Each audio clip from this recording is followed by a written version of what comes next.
It was once the greatest city in the Christian world, home to emperors who saw themselves as the rightful heirs of Rome. For over 1,000 years, the Byzantine Empire endured wars, plagues, revolts, and religious schisms, yet its story remains unfamiliar to many. Why did this Eastern Empire outlast the Western Roman Empire by nearly a millennium, and what ultimately brought it to its end? This is the entire story of Byzantium Empire. Let's begin. In the early 4th century of the Common Era, the Roman Empire was at a crossroads. After centuries of expansion, civil wars, and shifting leadership, the empire had grown unwieldy. Its territories stretched from the windswept coasts of Britain to the deserts of Egypt and from the Atlantic Ocean to the Tigris River.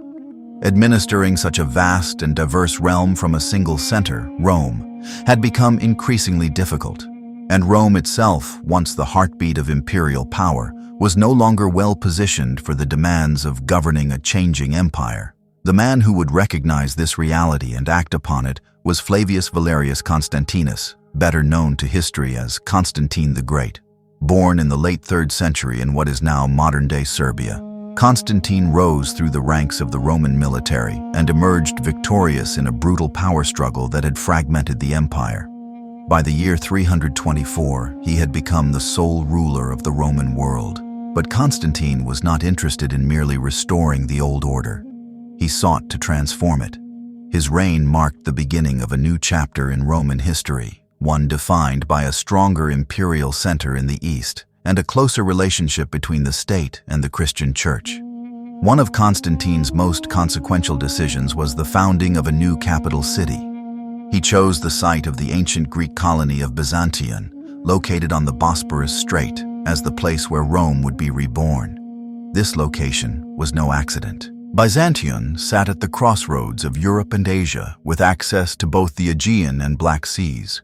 Its strategic position allowed for easier control over trade routes and military movements, particularly in the eastern provinces, where much of the empire's wealth and population were concentrated.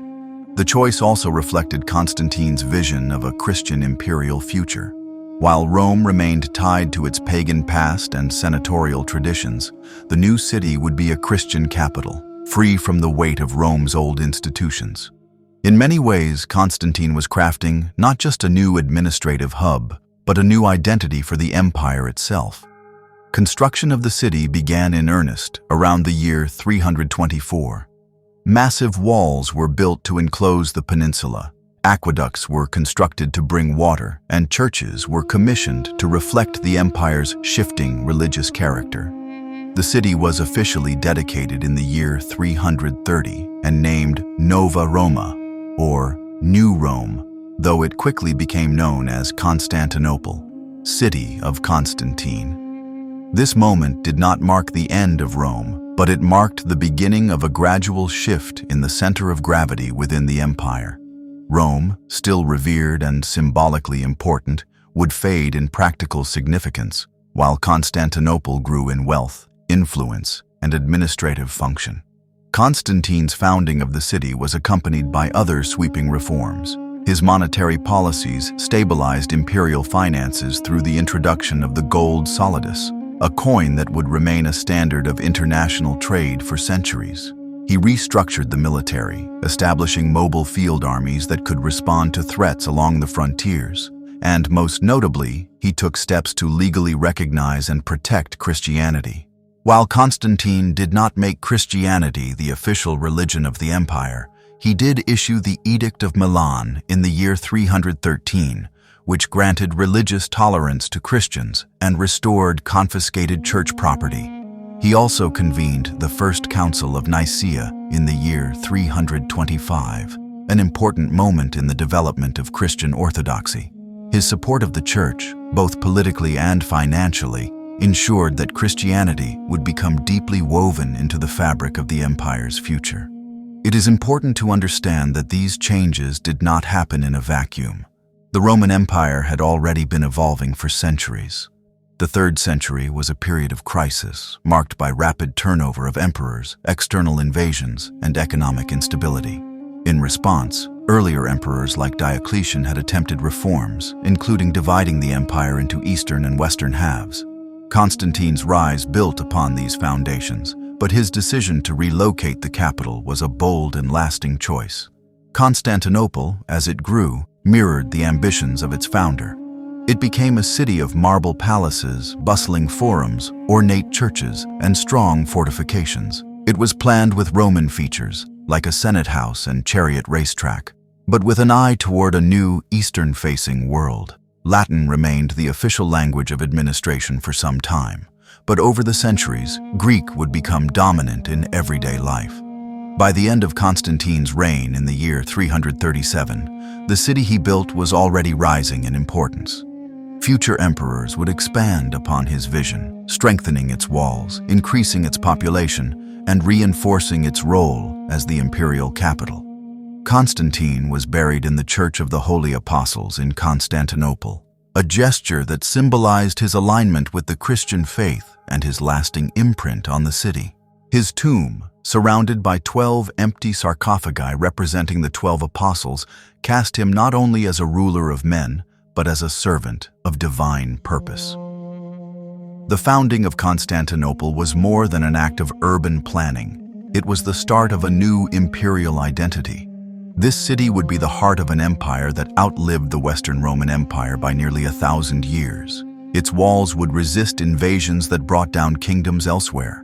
Its scholars would preserve and transmit ancient knowledge, and its emperors would claim, until the very end, to rule as the true successors of Augustus and Constantine. By the middle of the 5th century of the Common Era, the Western Roman Empire was in terminal decline.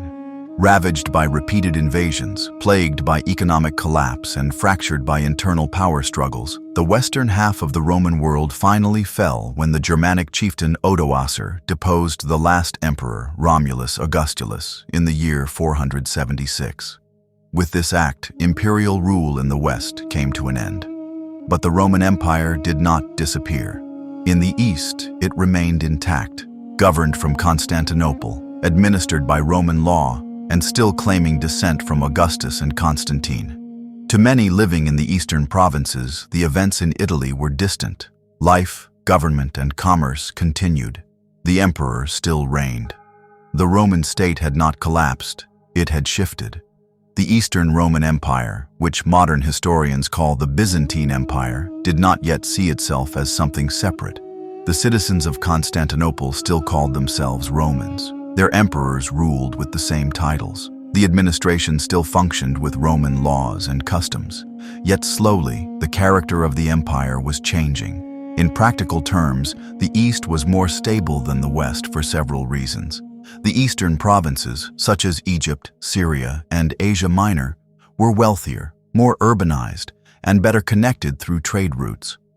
Constantinople itself was far more defensible than Rome, protected by its triple-layered land walls and surrounded on 3 sides by water.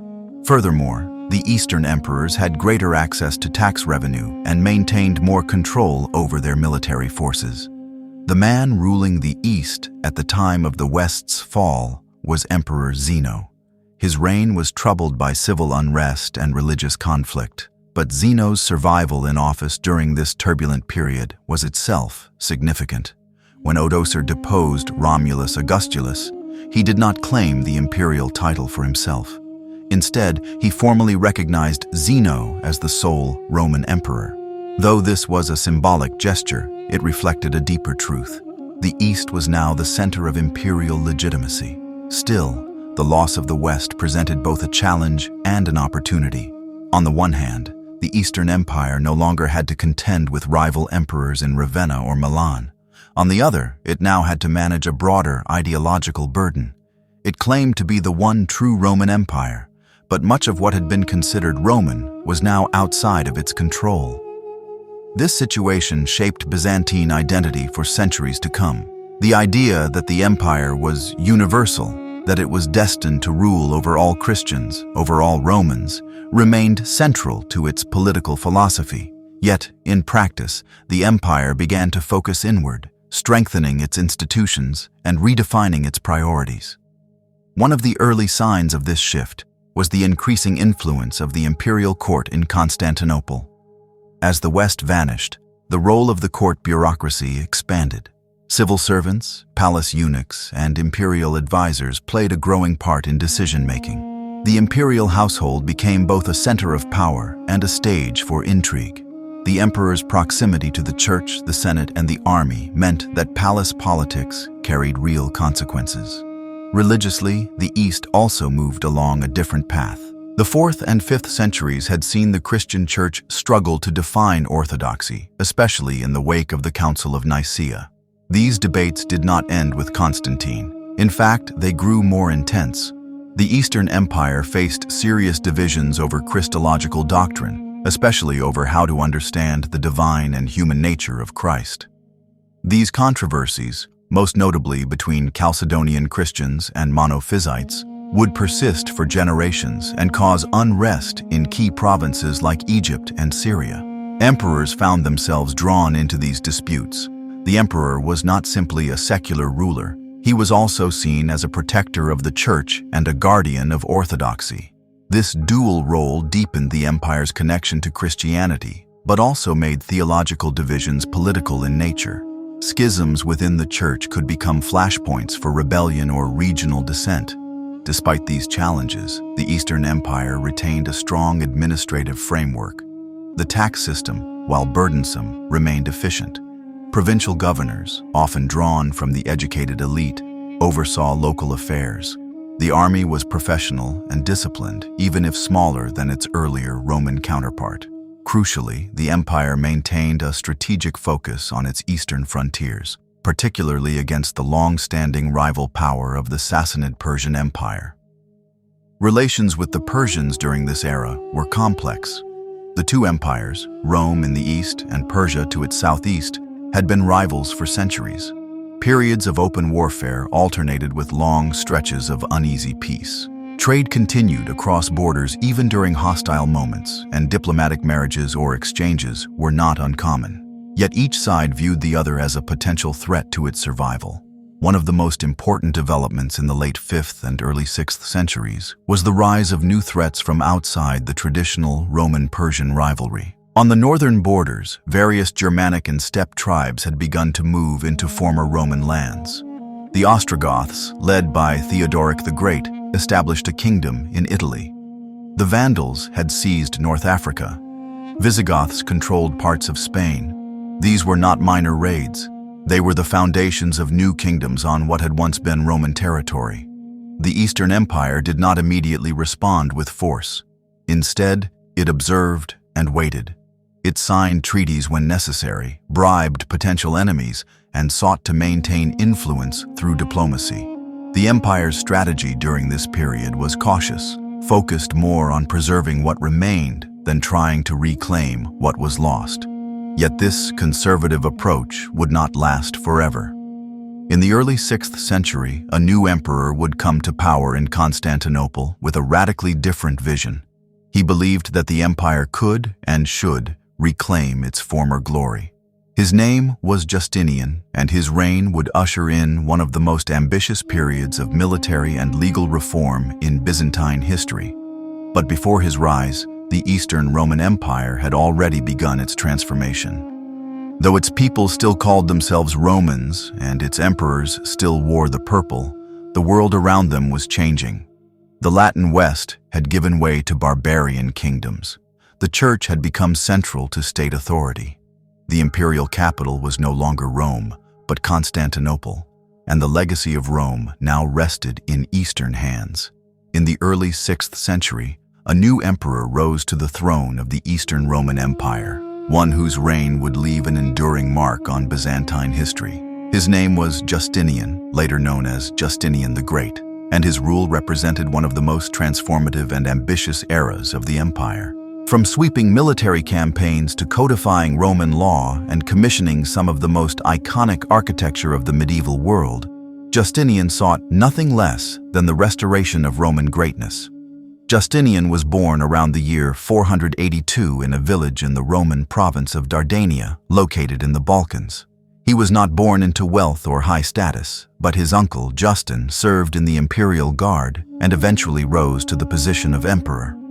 When Justin assumed the throne in the year 518, he brought his nephew to Constantinople and gave him a first-rate education in law, theology, and imperial administration. Upon Justin's death in the year 527, Justinian became emperor.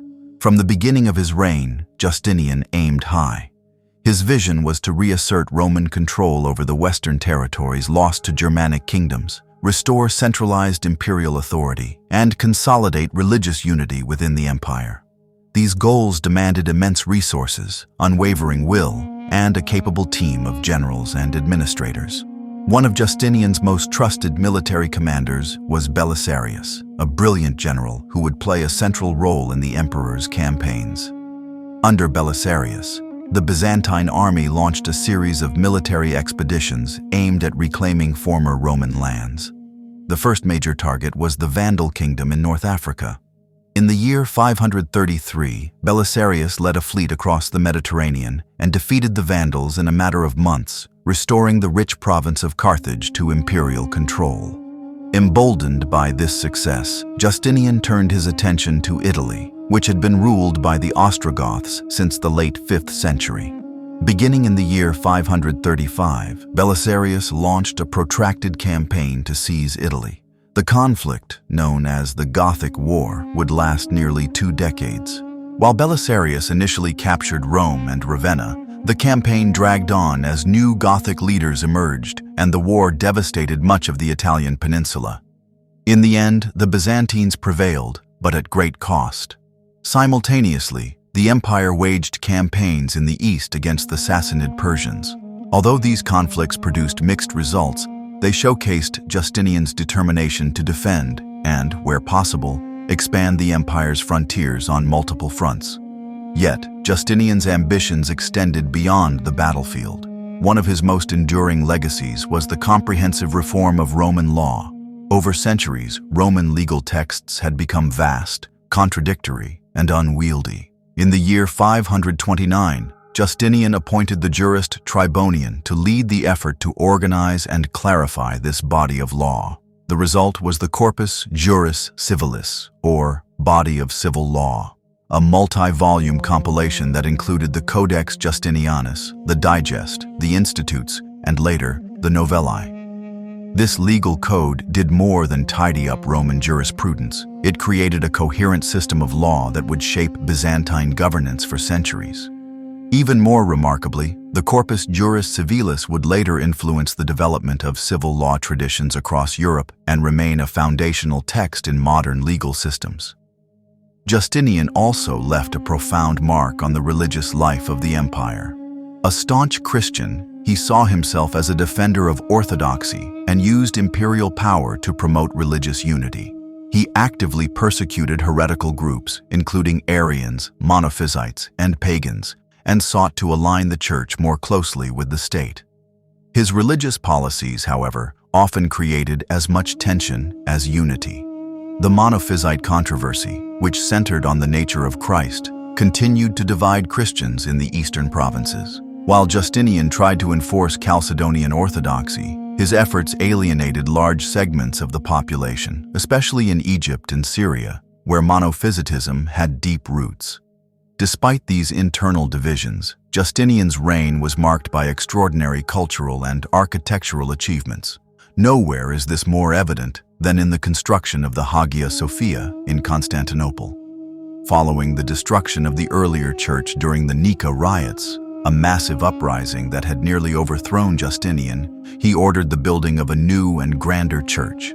Completed in the year 537, the Hagia Sophia was a marvel of engineering and artistry, with its massive dome symbolizing the unity of heaven and earth. It would stand for over 900 years as the central church of Eastern Christianity. The Nika riots themselves had revealed the fragility of imperial authority in Constantinople. In the year 532, tensions erupted between rival chariot racing factions, the Blues and the Greens, whose influence extended beyond the hippodrome and into political and social life. What began as a sporting rivalry escalated into full-scale rebellion, with much of the city set ablaze. The rioters demanded the emperor's resignation and even proclaimed a new ruler. Justinian considered fleeing the city, But according to historical accounts, it was his wife, Theodora, who persuaded him to stay. Theodora, a former actress turned empress, was a powerful and influential figure in her own right. She reportedly told her husband, "Royalty is a fine burial shroud," urging him to fight rather than surrender. Justinian responded by ordering Belisarius and another general to storm the Hippodrome, where thousands of rebels had gathered. The massacre that followed crushed the revolt and reasserted imperial authority. Theodora's role in the court was significant. She served as a trusted advisor and co-ruler, and she was active in shaping policies on social issues, particularly the rights of women and the poor. Her influence, along with her dramatic rise from humble origins, made her one of the most remarkable figures in Byzantine history. By the end of Justinian's reign, the empire had reached its greatest territorial extent in centuries. It controlled parts of Italy, North Africa, and southern Spain, in addition to its eastern heartlands. Yet, this achievement came at a cost. The military campaigns had drained the treasury. The wars and riots had weakened urban centers, and the eastern Mediterranean was far from secure. Justinian died in the year 565, leaving behind a mixed legacy. To his supporters, he was a second Constantine, a visionary who sought to restore the Roman world. To his critics, he had overextended the empire, ignored the strains on its infrastructure, and fueled religious divisions.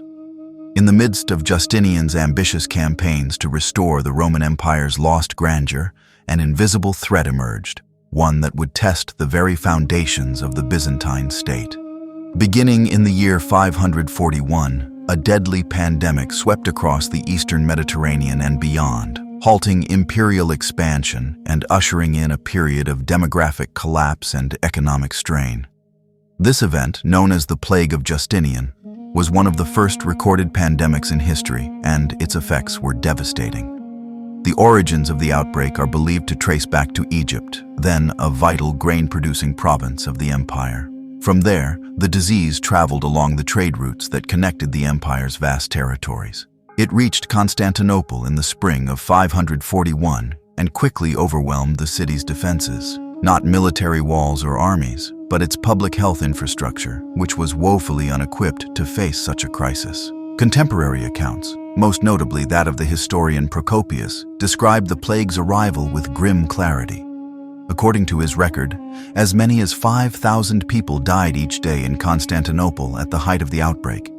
In some estimates, the number reached 10,000 daily. Bodies piled in the streets. Graves could not be dug fast enough. The air was filled with the stench of death, and fear gripped the population. The disease was likely bubonic plague, caused by the bacterium Yersinia pestis, the same pathogen responsible for the later Black Death in the 14th century. Carried by fleas on rodents, the infection spread rapidly in densely populated urban centers. Once it reached Constantinople, it cut through the city's inhabitants without regard for class, status, or occupation. Emperor Justinian himself contracted the illness but survived, though his recovery was slow and his strength never fully returned. The impact on the population, however, was far more severe. Modern estimates suggest that the plague may have killed between 1/3 to 1/2 of Constantinople's residents. Across the empire, tens of millions perished over the course of successive waves that continued for years. The demographic consequences were immediate. Entire villages were emptied. Agricultural production plummeted. Tax revenues fell as both peasants and landowners died in staggering numbers. Cities shrank. The army, already stretched thin by constant campaigning, faced serious manpower shortages. These losses struck at the core of imperial power. Justinian's grand ambitions for restoring the empire came to a sudden halt. While earlier campaigns had expanded Byzantine control into the western Mediterranean, the plague made it nearly impossible to hold on to these gains. As resources were diverted to contain the crisis, military operations slowed, and newly conquered territories became harder to defend. In addition to weakening the military, the plague disrupted the empire's finely tuned bureaucratic system. The Byzantine state relied on a vast and complex administrative apparatus to collect taxes, maintain infrastructure, and enforce law. With so many officials and clerks either dead or incapacitated, local governance faltered. Communication between provinces became unreliable. Orders from Constantinople went unanswered. The empire's internal cohesion began to strain. Economic disruptions were equally severe. Trade declined as merchants avoided infected ports and caravan routes. Grain shipments, vital to feeding Constantinople and other major cities, became inconsistent. Prices soared. Labor shortages created unrest in both rural and urban areas. In some regions, large estates collapsed entirely due to the death of their owners and workers. The psychological impact was no less profound. The plague shook the spiritual confidence of the population. Many interpreted the disaster as divine punishment, a sign of cosmic displeasure with the emperor, the church, or society as a whole. Religious processions, penitential rituals, and appeals to saints became more frequent. In some cases, heretical groups used the crisis to argue that the empire had strayed from true faith. The clergy, often at the forefront of caring for the sick and burying the dead, suffered high mortality as well. This created vacancies in bishoprics and monastic communities, further destabilizing religious institutions. Yet the church also gained in influence, as many people turned to faith for comfort and explanation in the face of a crisis beyond human control. Despite the overwhelming challenges, the Byzantine state did not collapse.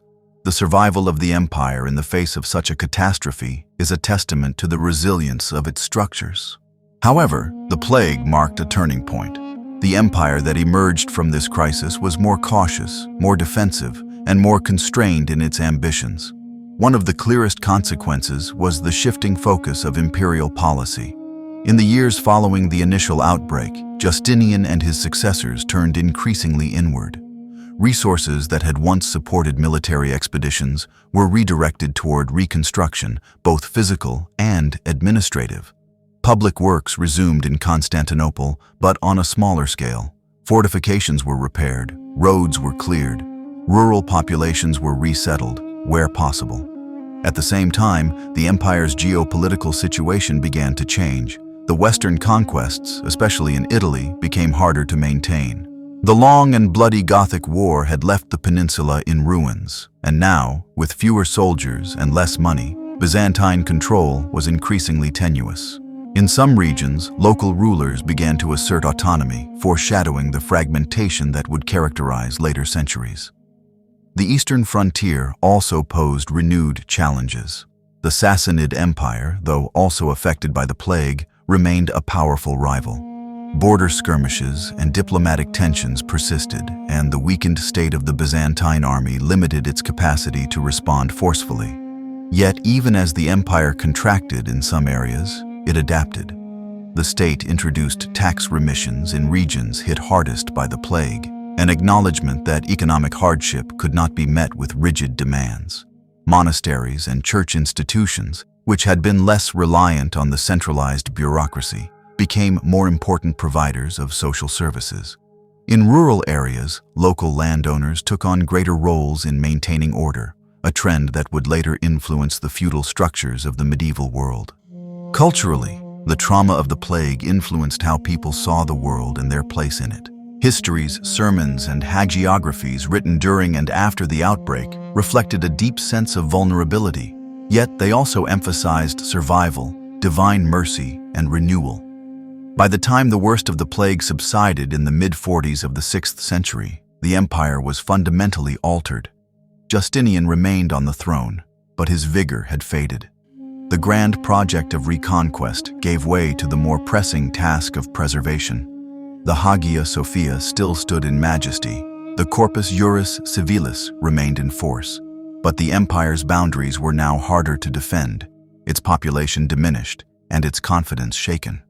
Following the devastation of the plague in the mid-6th century, the Byzantine Empire found itself facing a radically different world. Its population was reduced, its economy weakened, and its military resources stretched thin. Yet the threats surrounding the empire did not pause for recovery. From the eastern deserts to the Balkan forests, the empire was now encircled by emerging powers and aggressive tribes that tested its resolve and exposed its vulnerabilities. In the east, the long-standing rivalry with the Sassanid Persian Empire flared once more into open conflict.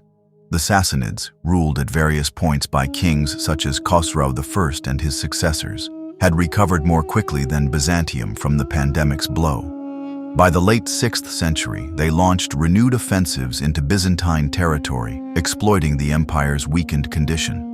One of the most brutal of these wars erupted during the reign of Emperor Maurice, who ruled from the late 6th century into the early 7th. Maurice had inherited an empire struggling to maintain its frontiers.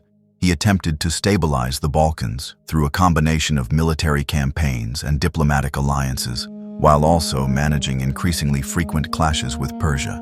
Though he achieved some military successes, including securing favorable peace terms with the Sassanids, internal dissatisfaction with his rule proved fatal. In the early 7th century, Maurice was overthrown and executed during a military revolt, and a general named Phocas seized the throne. Phocas's reign marked a period of deep instability. His legitimacy was questioned, his policies erratic, and his reign unpopular both with the army and the people. This chaos in Constantinople provided a perfect opportunity for Persia to strike. Khosrow II, the Sassanid ruler at the time, used Maurice's murder as a pretext to break the peace treaty. In what would become one of the most destructive wars between the two empires, Persian armies rapidly advanced into Byzantine territory, capturing Mesopotamia, Syria, Palestine, and even Egypt. By the early decades of the 7th century, the Sassanids had reached as far as Chalcedon, directly across the Bosporus from Constantinople. The empire was, once again, on the brink of collapse. The loss of Egypt in particular was catastrophic. It had long been one of the empire's most valuable provinces, supplying much of the grain that fed the population of Constantinople. Meanwhile, the empire's religious divisions further complicated efforts to mobilize resistance. Many inhabitants of the recently conquered eastern provinces, especially Egypt and Syria, belonged to monophysite Christian communities that felt alienated from the Chalcedonian orthodoxy promoted by the imperial government. This religious estrangement made local populations less willing to resist Persian occupation. As Byzantium reeled from Persian advances in the east, a new and formidable challenge emerged in the Balkans. There, the Danube frontier, long the northern boundary of imperial control, was increasingly vulnerable. The Avars, a confederation of nomadic horsemen with roots in Central Asia, had begun moving into the region. Skilled in siege warfare and mounted combat, the Avars posed a major threat to the Balkan provinces and to Constantinople itself. Alongside the Avars came another group whose presence would reshape the demographics of southeastern Europe, the Slavs. Unlike the nomadic Avars, the Slavic peoples were agricultural and settled in nature. They gradually began migrating into the Balkans during the late 6th and early 7th centuries, filling the power vacuum left by collapsing Byzantine defenses. Over time, they established permanent settlements, intermingled with local populations, and laid the foundations for future Slavic nations. The combination of Avar raids and Slavic migrations brought a slow but irreversible transformation to the Balkan heartland. Cities that had once flourished under Roman and Byzantine rule were destroyed or abandoned. Fortified towns became isolated outposts. The imperial administration could no longer maintain consistent control over vast swathes of the region. This pressure from the north and the east forced the Byzantines to reconsider their strategic priorities. With the western provinces largely lost and the eastern provinces under occupation, the survival of the empire now hinged on protecting Constantinople and securing Asia Minor, the empire's remaining core. Asia Minor, with its mountainous terrain and established fortresses, became the main recruiting ground for the army and a refuge for displaced populations from Syria, Palestine, and Egypt. The military and political crisis reached its peak during the reign of Emperor Heraclius, who ascended to the throne in the early 7th century after overthrowing the deeply unpopular Phocas. Heraclius inherited an empire that was territorially decimated, financially bankrupt, and politically fractured. Yet he proved to be a determined and energetic leader. One of Heraclius's first major acts was to reorganize the empire's military and administrative structure. He began the process of establishing the theme system, dividing Asia Minor into military districts, each governed by a general responsible for both civil administration and defense. This innovation allowed the empire to respond more flexibly to external threats, with local forces able to mobilize quickly without waiting for central orders. With his power consolidated and administration restructured, Heraclius embarked on an audacious campaign to drive the Persians out of Byzantine territory. In a series of lightning strikes between the years 622 and 627, he marched deep into Persian lands, bypassing defensive lines and threatening the Persian heartland itself. These campaigns culminated in a decisive victory at the Battle of Nineveh, after which Persian resistance crumbled. Soon after, Khosrow II was overthrown and executed by his own nobles, and peace was restored. The Byzantines regained control of their lost provinces, including Egypt and the Levant. For a brief moment, it seemed that Heraclius had restored the empire to its former glory. But this victory was short-lived. The long years of war had exhausted both empires. Their armies were depleted, their treasuries drained, and their people weary. Into this fragile balance stepped a new force from the Arabian Peninsula, one that neither Byzantium nor Persia had anticipated. Emerging from the deserts of Arabia under a new religious and political movement, the early Muslim armies would soon begin their own campaigns of conquest. Before that story begins, however, it is important to recognize the significance of this era.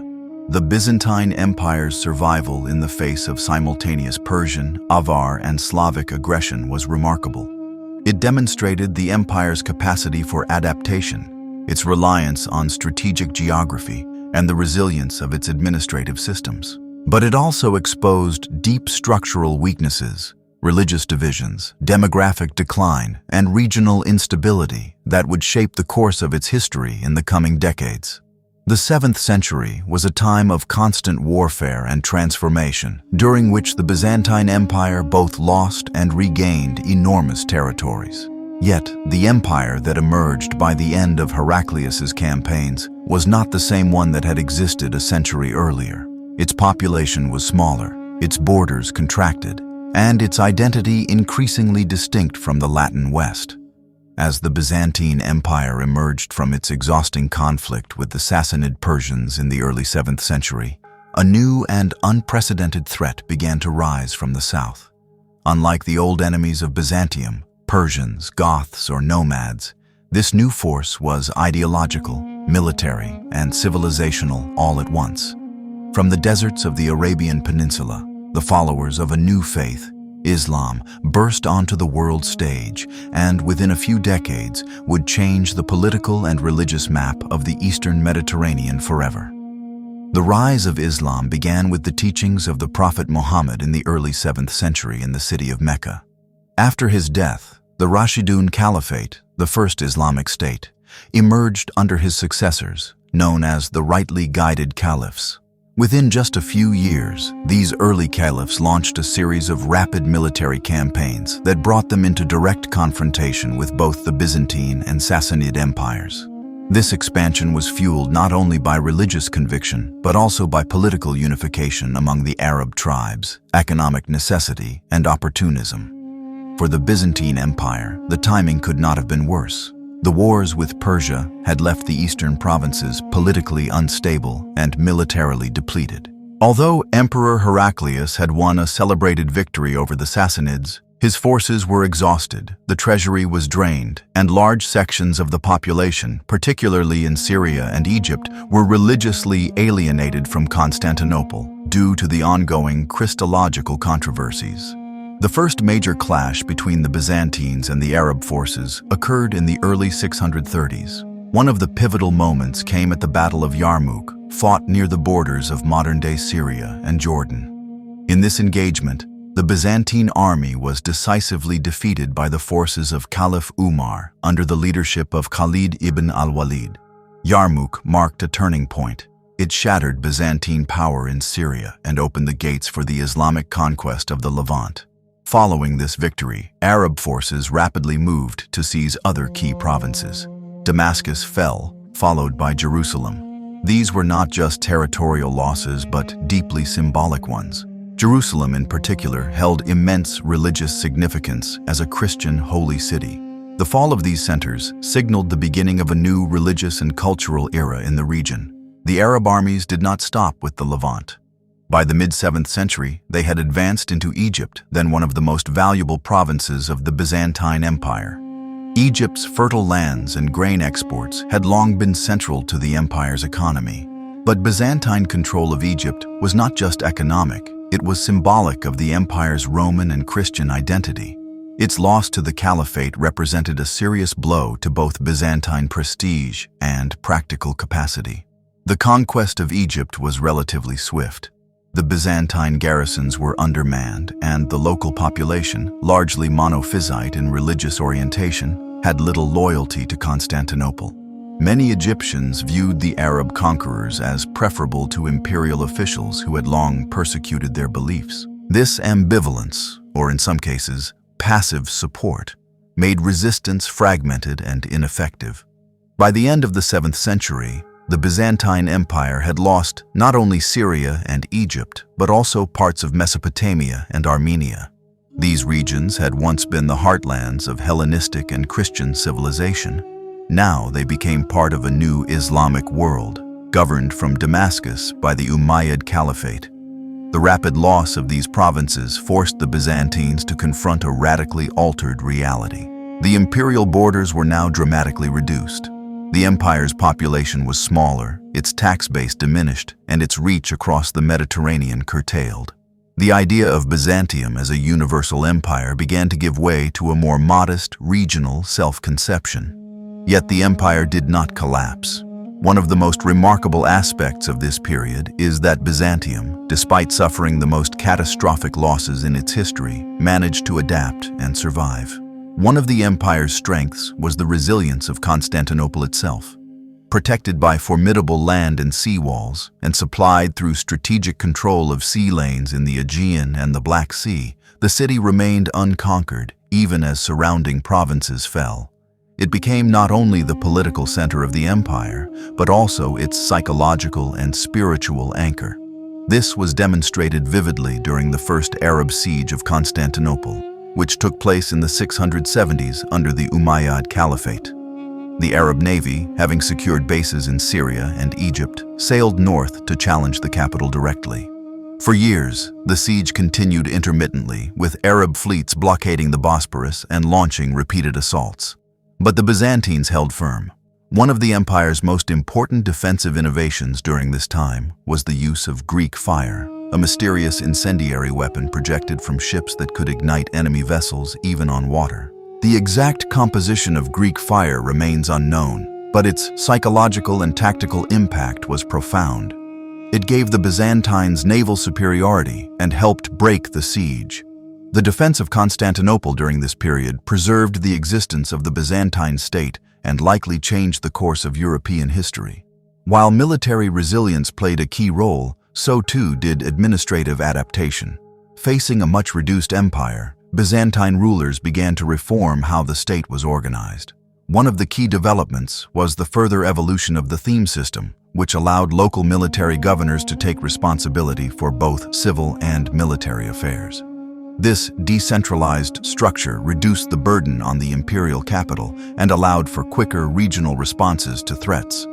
Culturally and religiously, this period also marked a transition. With the loss of the traditional centers of Christian learning in the East, Constantinople emerged more decisively as the leading authority of the Eastern Orthodox Church.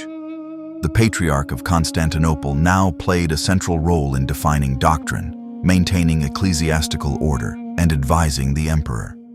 As the 7th century drew to a close, the Byzantine Empire was smaller, poorer, and more isolated than it had been under Justinian. But it was also more cohesive in some respects.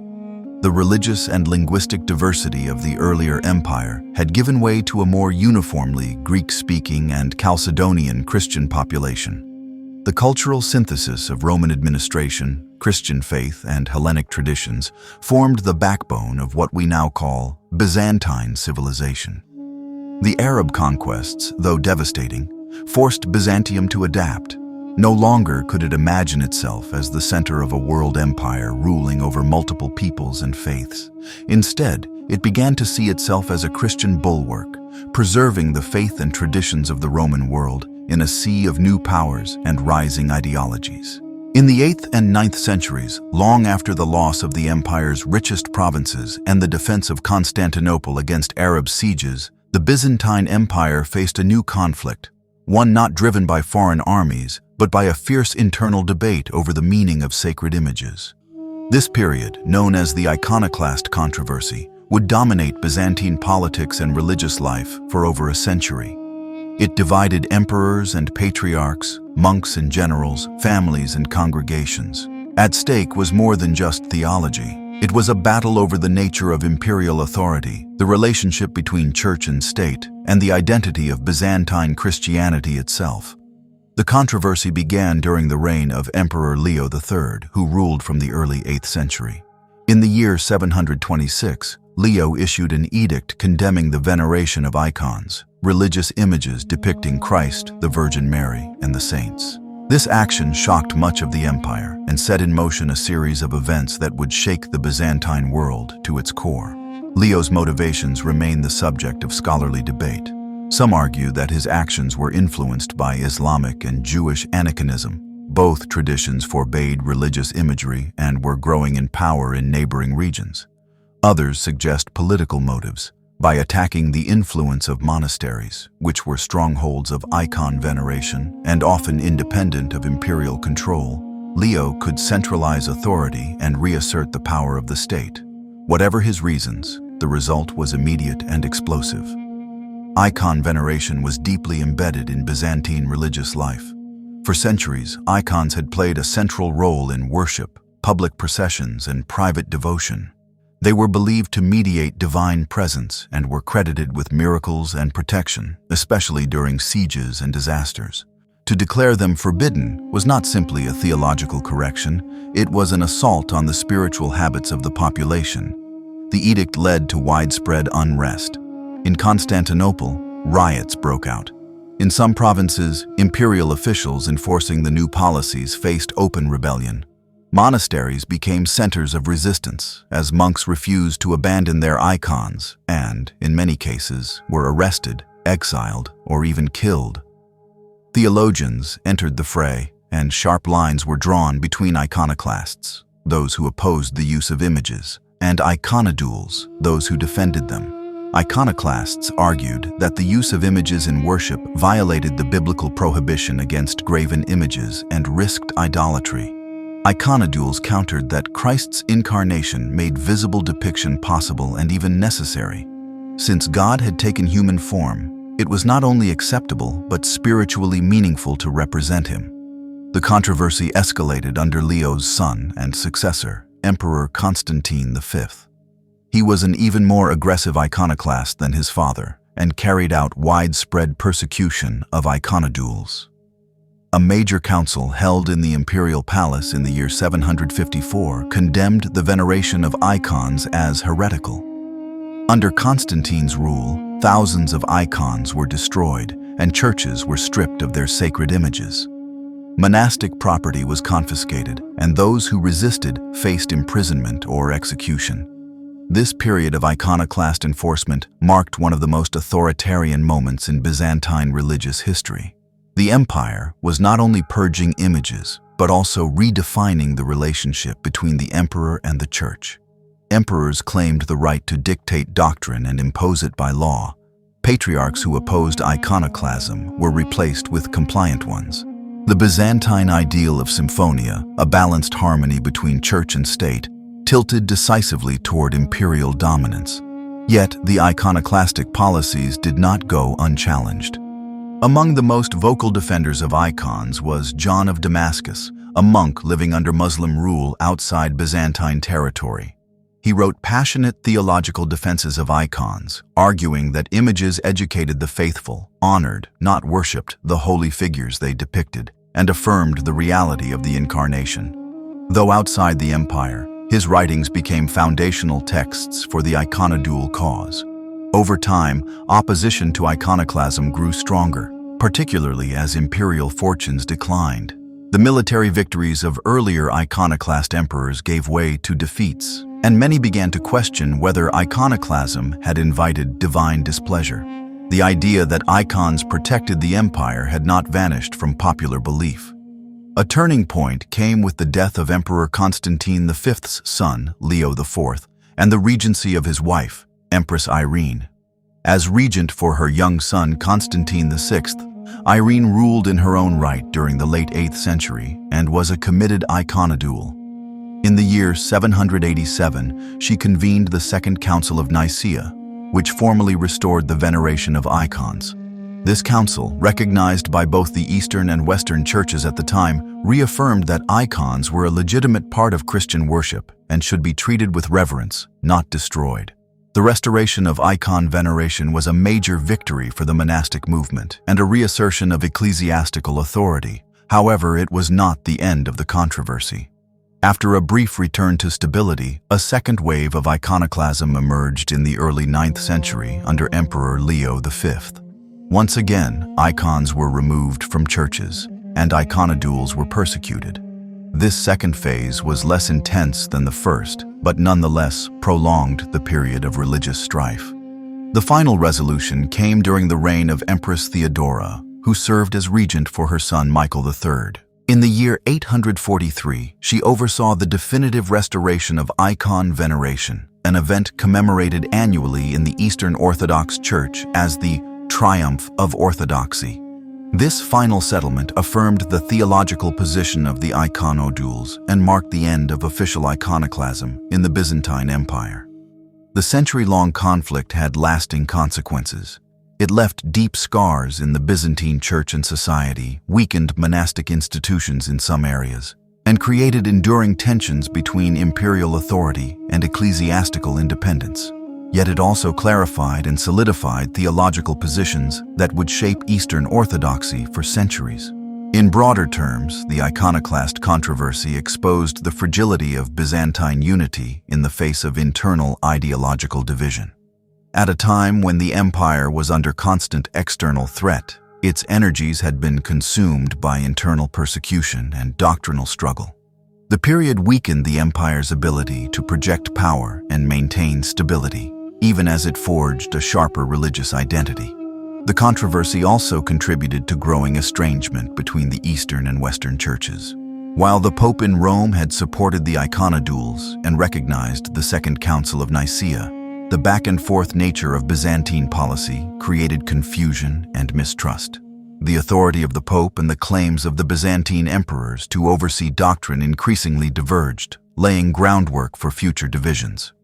By the mid-9th century, however, the empire began to emerge from the long shadow of iconoclasm. With a more unified religious policy, a maturing military system, and a resilient administrative structure, Byzantium entered a new phase of revival.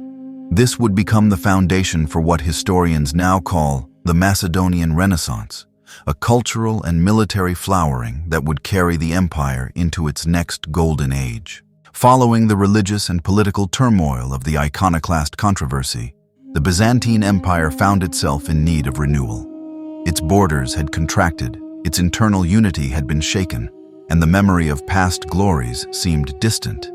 But with the rise of the Macedonian dynasty in the late 9th century, the empire entered a period of revival, military, administrative, and cultural. This era, often called the Macedonian Renaissance, marked a high point in Byzantine history. For over 1.5 centuries, the empire expanded its territory, reformed its institutions, and flourished intellectually and artistically. The dynasty began with Basil I, a man of humble origins. Born in the region of Macedonia, though he may have been of Armenian descent, Basil rose through the ranks of the imperial court by a combination of charisma, intelligence, and personal loyalty to Emperor Michael III. Eventually, Basil became co-emperor and, following Michael's death under suspicious circumstances, sole ruler in the year 867. Basil was not a scholarly man, but he was a shrewd administrator. He reorganized the legal system, initiated the compilation of a new legal code known as the Basilica, and worked to stabilize imperial finances. His reforms laid the foundation for the strength of his successors.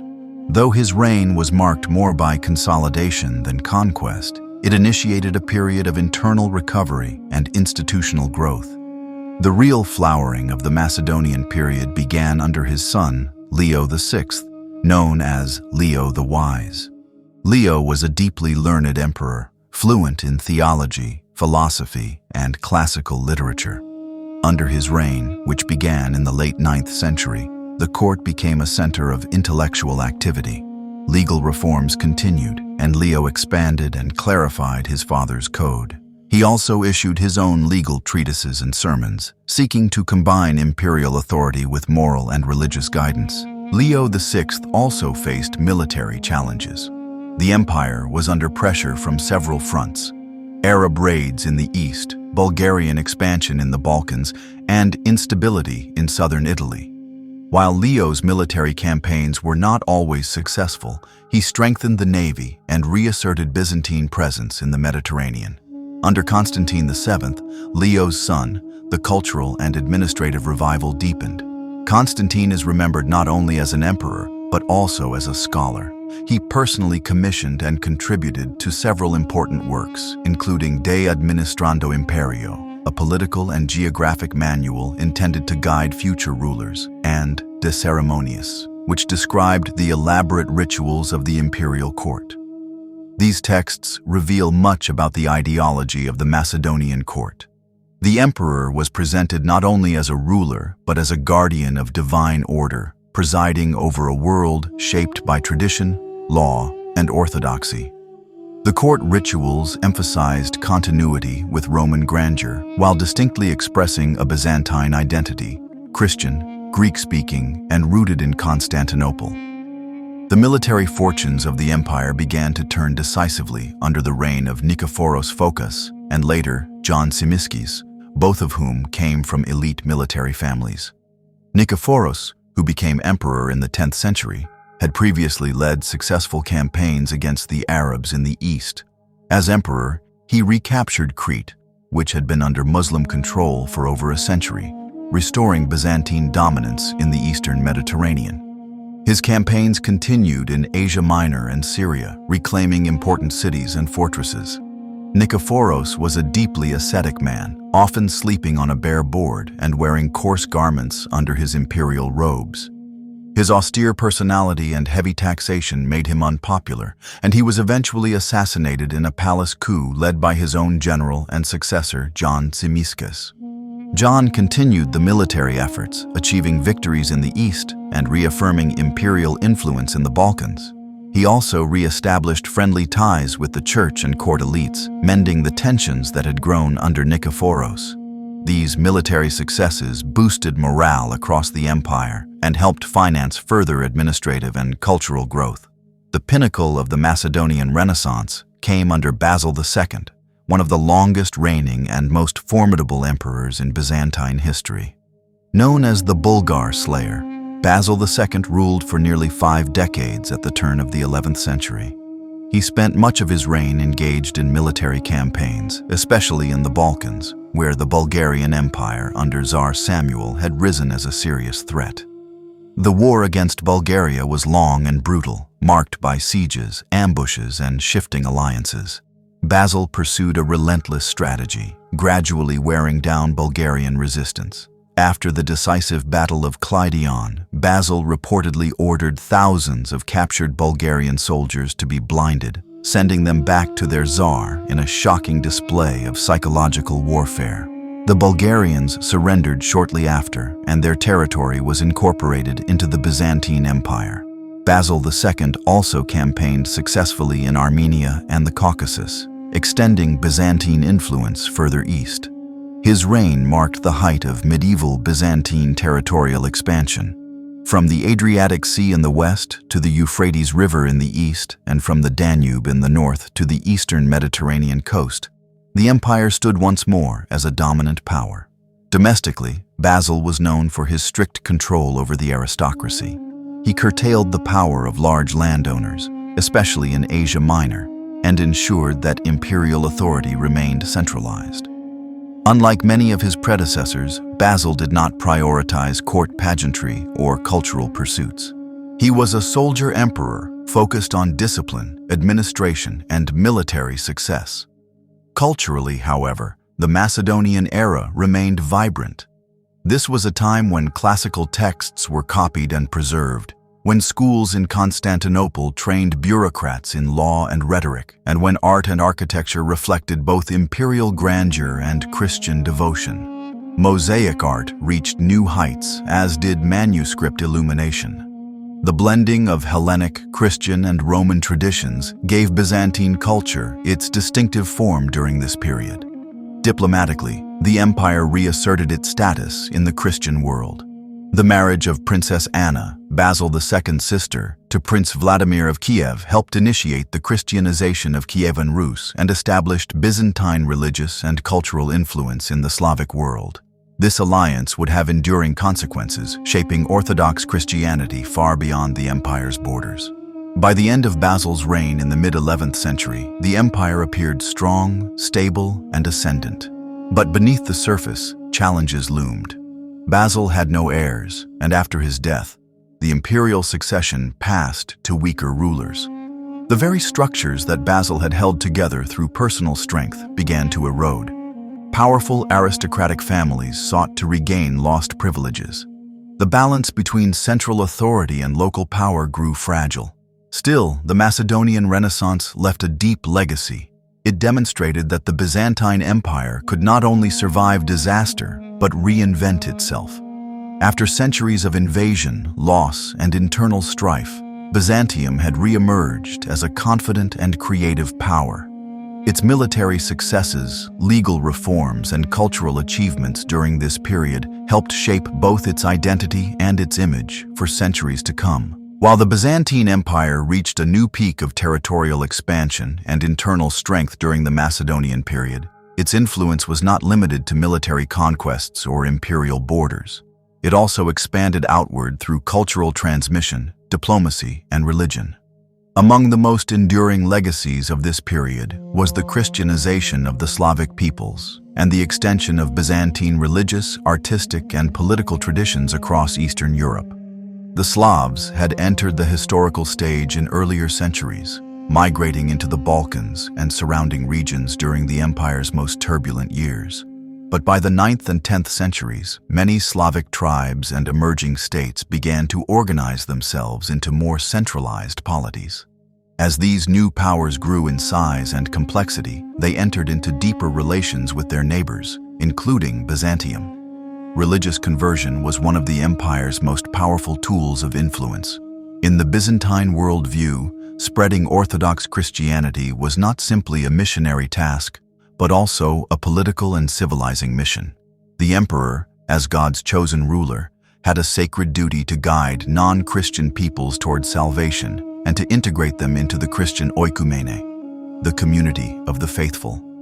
The most significant efforts to convert the Slavs began under the reign of Emperor Michael III and the Patriarchate of Photius in the mid-9th century. Two brothers from Thessalonica, Constantine, who would later take the monastic name Cyril, and Methodius, were sent as missionaries to the Slavic lands. They were fluent in the local Slavic dialects and had deep knowledge of theology and classical literature. Their mission first took them to Great Moravia, a kingdom located in the heart of Central Europe. There, they introduced a new written script based on the Slavic language, enabling the translation of the Bible and liturgical texts. This script, known as the Glagolitic alphabet, laid the foundation for the later Cyrillic alphabet, which would become the writing system of much of the Slavic Orthodox world. Cyril and Methodius emphasized the importance of conducting religious services in the vernacular language, which allowed for a more meaningful and accessible conversion experience. This approach distinguished the Byzantine mission from the Latin West, which insisted on Latin as the universal language of the Church. As a result, the Slavic peoples associated Orthodox Christianity with cultural autonomy and native identity. Although their mission in Great Moravia eventually faced resistance from Frankish missionaries aligned with Rome, the legacy of Cyril and Methodius endured. Their disciples continued their work in the Bulgarian Empire and later in Kievan Rus. Their efforts not only converted individuals but created institutions, monasteries, schools, and scriptoria that would embed Byzantine religious culture into Slavic society. In Bulgaria, the process of Christianization was particularly significant. The Bulgarian state had emerged as a formidable rival to Byzantium, often in conflict with the empire over territory and political dominance in the Balkans. However, under Khan Boris, later known as Boris Michael after his baptism, Bulgaria officially adopted Christianity in the mid-9th century. The choice of Orthodox Christianity over Western Christianity was not purely theological, it was also political. By aligning with Constantinople, Boris sought to assert religious independence from Western Europe, while also gaining recognition and prestige from the powerful Eastern Empire. Byzantine clergy and scholars helped establish the foundations of the Bulgarian Orthodox Church, which would eventually gain autocephaly, or independence, while still maintaining ties to Constantinople. Boris's son, Simeon I, would go on to rule over a golden age of Bulgarian culture, heavily influenced by Byzantine models. The creation of a Slavic literary culture based on the Cyrillic alphabet, the construction of churches modeled on Byzantine architecture, and the promotion of Orthodox theology all testified to the deep cultural impact of Byzantium. Beyond Bulgaria, the most dramatic extension of Byzantine influence came with the conversion of Kievan Rus, a powerful federation of East Slavic tribes centered in what is now Ukraine and Western Russia. Its rulers had long maintained commercial and military contacts with the Byzantine Empire, including both trade along the Dnieper River and several military conflicts. According to later tradition, the pivotal moment came under Prince Vladimir of Kiev in the late 10th century. Seeking a unifying religion for his realm, Vladimir reportedly investigated the faiths of neighboring peoples, including Islam, Judaism, Western Christianity, and Eastern Orthodoxy. The accounts tell of his envoys being overwhelmed by the beauty of Orthodox liturgy in Constantinople, particularly their experience of the Hagia Sophia. Whether or not this story is entirely accurate, the result was clear. Vladimir chose to adopt Orthodox Christianity and was baptized, along with his court and leading nobles. In return, he was given a Byzantine princess, Anna, as his wife, a rare dynastic marriage between Byzantium and a foreign power. This union was not merely a diplomatic gesture, but a symbol of spiritual and cultural integration. Byzantium had now established a permanent religious and dynastic connection with the rising power of Kievan Rus. Following Vladimir's conversion, Byzantine clergy, architects, and artists flooded into the region. Churches were built, often in the style of Constantinople. Monasteries were founded. Orthodox liturgy and church law were adopted. Over time, Kievan Rus developed its own version of Orthodox culture, closely aligned with Byzantine practices but increasingly local in character. This expansion of orthodoxy had far-reaching consequences. It solidified Byzantium's spiritual leadership in the Eastern Christian world. It ensured that large parts of Eastern Europe would remain culturally and religiously distinct from the Latin West, and it laid the foundation for the future emergence of Slavic Orthodox civilizations, particularly the Russian Orthodox Church, which would later claim to inherit the mantle of Byzantium after its fall. But cultural expansion was not limited to religion. Byzantine art, law, and court ceremony were also exported to Slavic lands. Byzantine mosaics and icons influenced local styles. Imperial models of governance, with centralized authority and divine legitimacy, were imitated in Slavic courts. Even clothing, architecture, and cuisine reflected Byzantine tastes. This period of cultural transmission was not one-sided. Contact with the Slavs, and especially the integration of Slavic peoples into the empire's orbit, added new layers to Byzantine identity. Slavic soldiers served in the imperial army, Slavic mercenaries guarded the emperor, and Slavic languages began to appear in imperial records and inscriptions. Diplomatically, these new Christian Slavic states served as buffers against other nomadic or pagan groups. They also helped stabilize Byzantium's northern frontier, allowing the empire to focus its military efforts elsewhere. In some cases, they became allies in wars against common enemies, strengthening Byzantium's strategic position. The spread of Orthodox Christianity to the Slavs was one of the most significant achievements of the Macedonian period. It extended Byzantine influence beyond its shrinking borders and ensured that even as the empire faced growing pressure from new enemies, its culture and religion would endure far beyond the walls of Constantinople. By the early 11th century, Byzantium stood not just as a state, but as the head of a broader Orthodox Christian world, a world that stretched from the Peloponnese to the forests of Russia. This network of faith, language, and shared tradition would continue to shape Eastern Europe long after the political fortunes of the empire declined. By the early 11th century, the Byzantine Empire stood as a regional superpower. It had survived devastating losses in the East, endured internal religious strife, reasserted its dominance in the Balkans, and extended its cultural and religious influence far into Slavic lands. Under the Macedonian dynasty, the empire experienced military victories, intellectual resurgence, and administrative stability. Yet even at the height of its power, the seeds of decline had already been sown. The death of Emperor Basil II in the early 11th century marked a critical turning point. Basil had ruled with iron discipline, keeping aristocratic ambitions in check and ensuring the strength of both the army and the treasury. But he left no children to succeed him. With no clear line of inheritance, the imperial court entered a period of uncertainty. Over the following decades, a series of short-lived and increasingly ineffective emperors would take the throne, many lacking the experience, discipline, or authority needed to maintain the empire's fragile equilibrium. The weakening of central authority allowed powerful noble families to reassert themselves.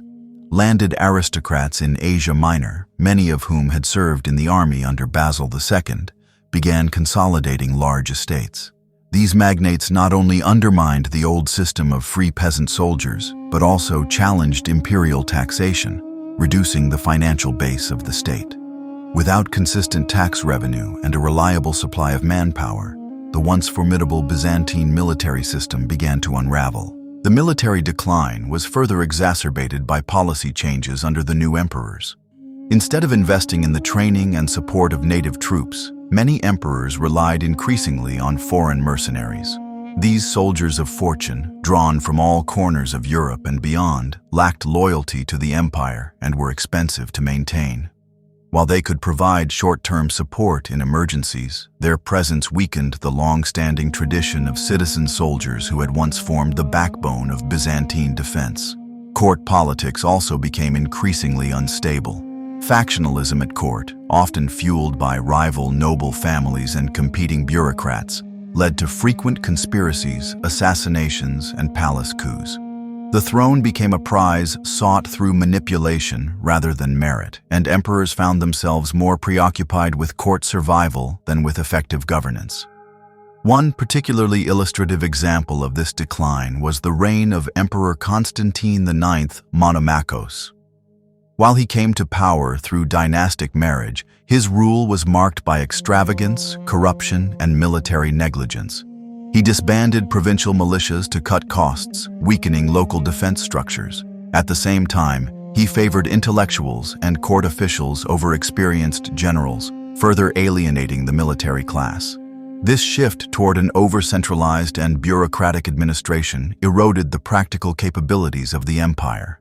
While the capital of Constantinople continued to display splendor and cultural sophistication, the provinces were increasingly left vulnerable to external threats and internal mismanagement.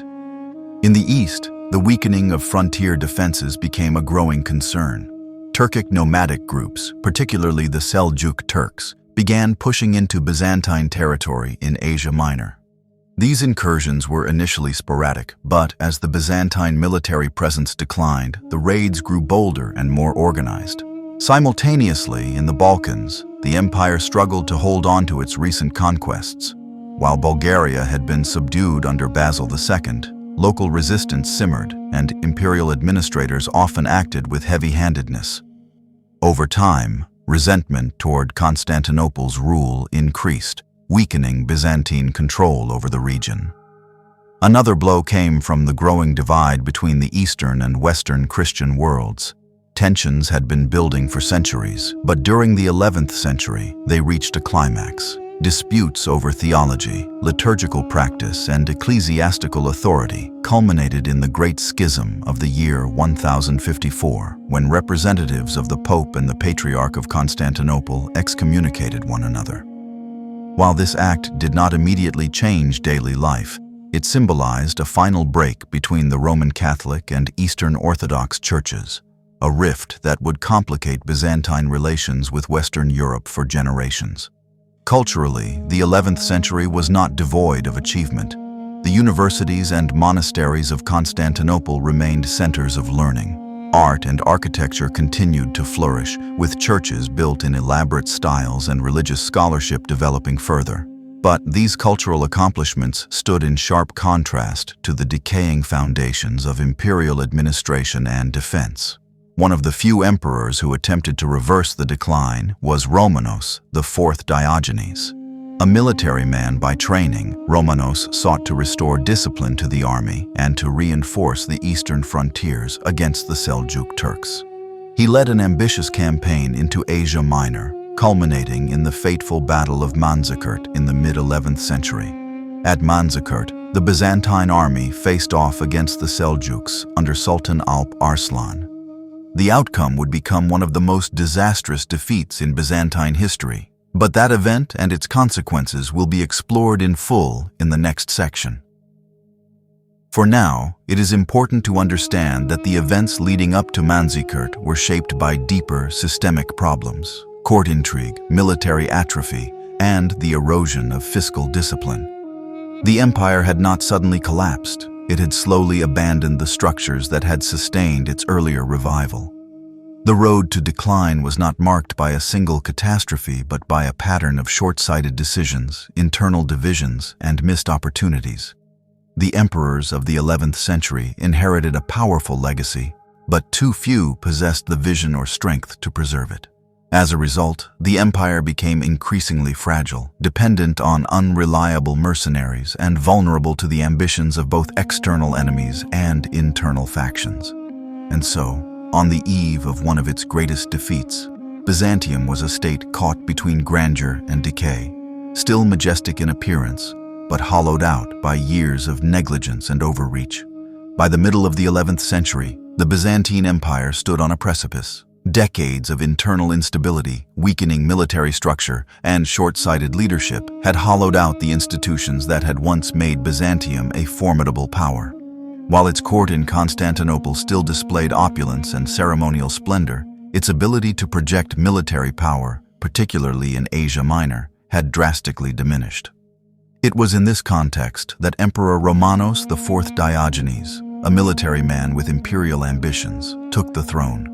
Recognizing the growing threat posed by the Seljuk Turks, an emerging power in the east, he sought to confront them directly and reassert Byzantine authority in Anatolia. The Seljuks, under the leadership of Sultan Alp Arslan, had been making increasingly frequent incursions into the empire's eastern provinces, threatening its core economic and agricultural heartland. Asia Minor was not just any part of the empire. It was the empire's primary source of manpower and food production. It housed critical urban centers, imperial estates, and the lands of powerful military aristocrats. The defense of this region was not merely a frontier matter. It was a question of survival. Emperor Romanos, aware of the gravity of the situation, assembled one of the largest imperial armies in recent memory. The campaign, launched in the early years of the 11th century, was designed to re-establish Byzantine dominance in the eastern provinces and send a clear message to the Seljuks that imperial authority remained intact. However, the army he gathered reflected the broader decline of Byzantine military organization. It included not only native Byzantine troops, but also large numbers of mercenaries, Normans, Turks, Armenians, and Pechenegs, among others. These disparate groups lacked cohesion and shared purpose. Loyalty was often uncertain, and coordination among the diverse contingents was difficult to achieve. The emperor's march eastward initially met with little resistance. Seljuk forces had not expected such a deep Byzantine penetration into their territory. But Alp Arslan, then engaged in conflict with rival Muslim states, quickly redirected his forces and moved to intercept the Byzantine army near the city of Manzikert, located in what is now eastern Turkey. The two armies met in the summer of the year 1071. Despite initial advantages, the Byzantines failed to maintain a unified front. Conflicting interests among Romanos's generals, poor communication, and suspicion among the mercenary elements led to a breakdown in coordination. One of the most damaging elements was the betrayal of Andronikos Doukas, a rival noble who commanded the reserve forces. In a critical moment during the battle, Doukas withdrew his troops and spread false rumors that the emperor had been killed, causing panic and confusion. The resulting collapse was catastrophic.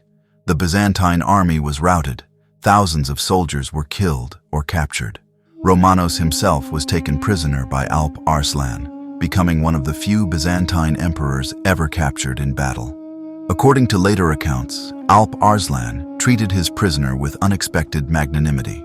Rather than executing him, the Sultan negotiated a peace treaty, imposed a modest ransom, and eventually released Romanos. Yet Romanos's return to Constantinople did not mark a recovery. The political fallout from his defeat was immediate and brutal. His enemies in the capital, many of whom had opposed his military campaign from the start, seized power. Romanos was captured again, this time by his fellow Byzantines, and subjected to blinding, a cruel but common punishment for disgraced rulers. He died shortly after from his wounds. The consequences of Manzikert were far more devastating than the battle itself might suggest. While the Seljuks had not conquered vast new territories immediately, the loss of military prestige and political coherence shattered Byzantine control over Asia Minor. Local commanders, seeing the empire's weakness, could no longer resist Turkish incursions. Peasant communities fled, cities were abandoned or captured. Within a decade, much of central Anatolia had fallen under Turkish control. The Seljuks established the Sultanate of Rum in these newly occupied lands, permanently altering the demographic and religious landscape of the region. Turkish-speaking Muslim communities replaced Greek-speaking Christian ones in many areas. The Byzantine heartland, once secure and productive, had now become a frontier zone, unstable, contested, and largely lost to imperial administration. The effects on the Byzantine economy were equally severe. With the loss of Anatolia, the empire's tax base shrank dramatically. Agricultural production declined, as did revenue from trade routes running through the region. The state found it increasingly difficult to pay for its military obligations, hire foreign troops, or maintain infrastructure. In religious and psychological terms, the defeat at Manzikert was deeply demoralizing. For centuries, Byzantium had viewed itself as the divinely sanctioned guardian of Christian civilization. Its defeats in the past had always been followed by recoveries, but Manzikert signaled a shift. The once dominant empire had proven unable to defend its own heartland. Its image as an invincible bulwark of Christianity was now in question, not only to its enemies but to its own citizens and neighbors. Compounding the crisis was the growing resentment between the central imperial administration and provincial aristocrats. As imperial authority weakened, local magnates began to operate independently, carving out power bases of their own. The old system of loyalty and service to the emperor was replaced by regionalism and factionalism. The empire now faced threats on multiple fronts. In the Balkans, rebellious groups tested Byzantine control. In the Mediterranean, Norman adventurers from southern Italy began eyeing Byzantine possessions. In the east, the Seljuks continued their expansion. But perhaps the most dangerous threat was internal: the erosion of confidence in imperial leadership and the collapse of central control. In the years following Manzikert, emperors came and went in rapid succession, many lacking the ability to restore order or inspire unity. The military system, already fragmented, continued to decay. Recruitment became increasingly difficult. Fortifications were left unrepaired. The once formidable Byzantine navy shrank in both size and capacity. The empire had not yet fallen, but it was in free fall. Following the catastrophic defeat at Manzikert and the political chaos that followed, the Byzantine Empire stood at one of its lowest points. Much of Asia Minor had fallen into the hands of the Seljuk Turks. The treasury was nearly empty, and the military was fractured. A succession of weak emperors failed to reverse the decline, and factionalism at court continued to undermine imperial authority. In this atmosphere of crisis, a new dynasty emerged, one that would temporarily halt the empire's downward spiral and restore a measure of stability, strength, and pride.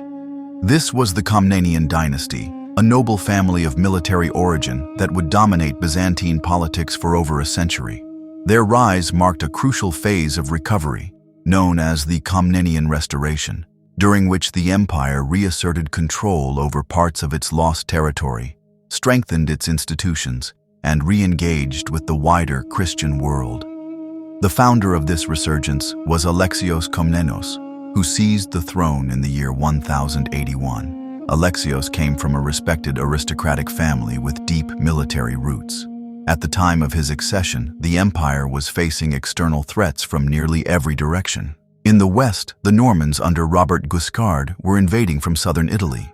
In the east, the Seljuk Turks controlled much of Asia Minor. In the Balkans, the Pechenegs and other nomadic tribes regularly raided imperial lands. Internally, the treasury was drained and the army had become unreliable. Alexios acted swiftly.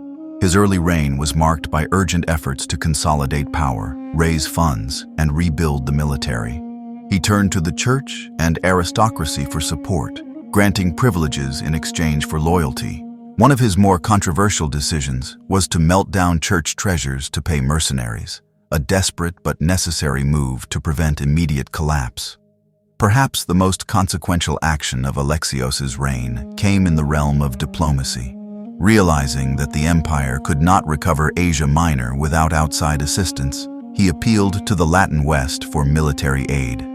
In a letter to Pope Urban II, he requested help from Western knights to fight against the Seljuks and reclaim lost Christian lands. The request, while modest in intent, helped spark a far larger movement, the First Crusade. Pope Urban II, seeing an opportunity to unite Western Christendom and extend papal influence, launched the crusade at the Council of Clermont in the year 1095. Thousands of knights, soldiers, and peasants answered the call, setting off for the Holy Land. For Alexios, the arrival of the Crusaders brought both opportunity and risk. The relationship between the Byzantines and the Crusaders was complex from the start. Many Western leaders, such as Bohemond of Taranto, had their own ambitions and little understanding of Byzantine customs.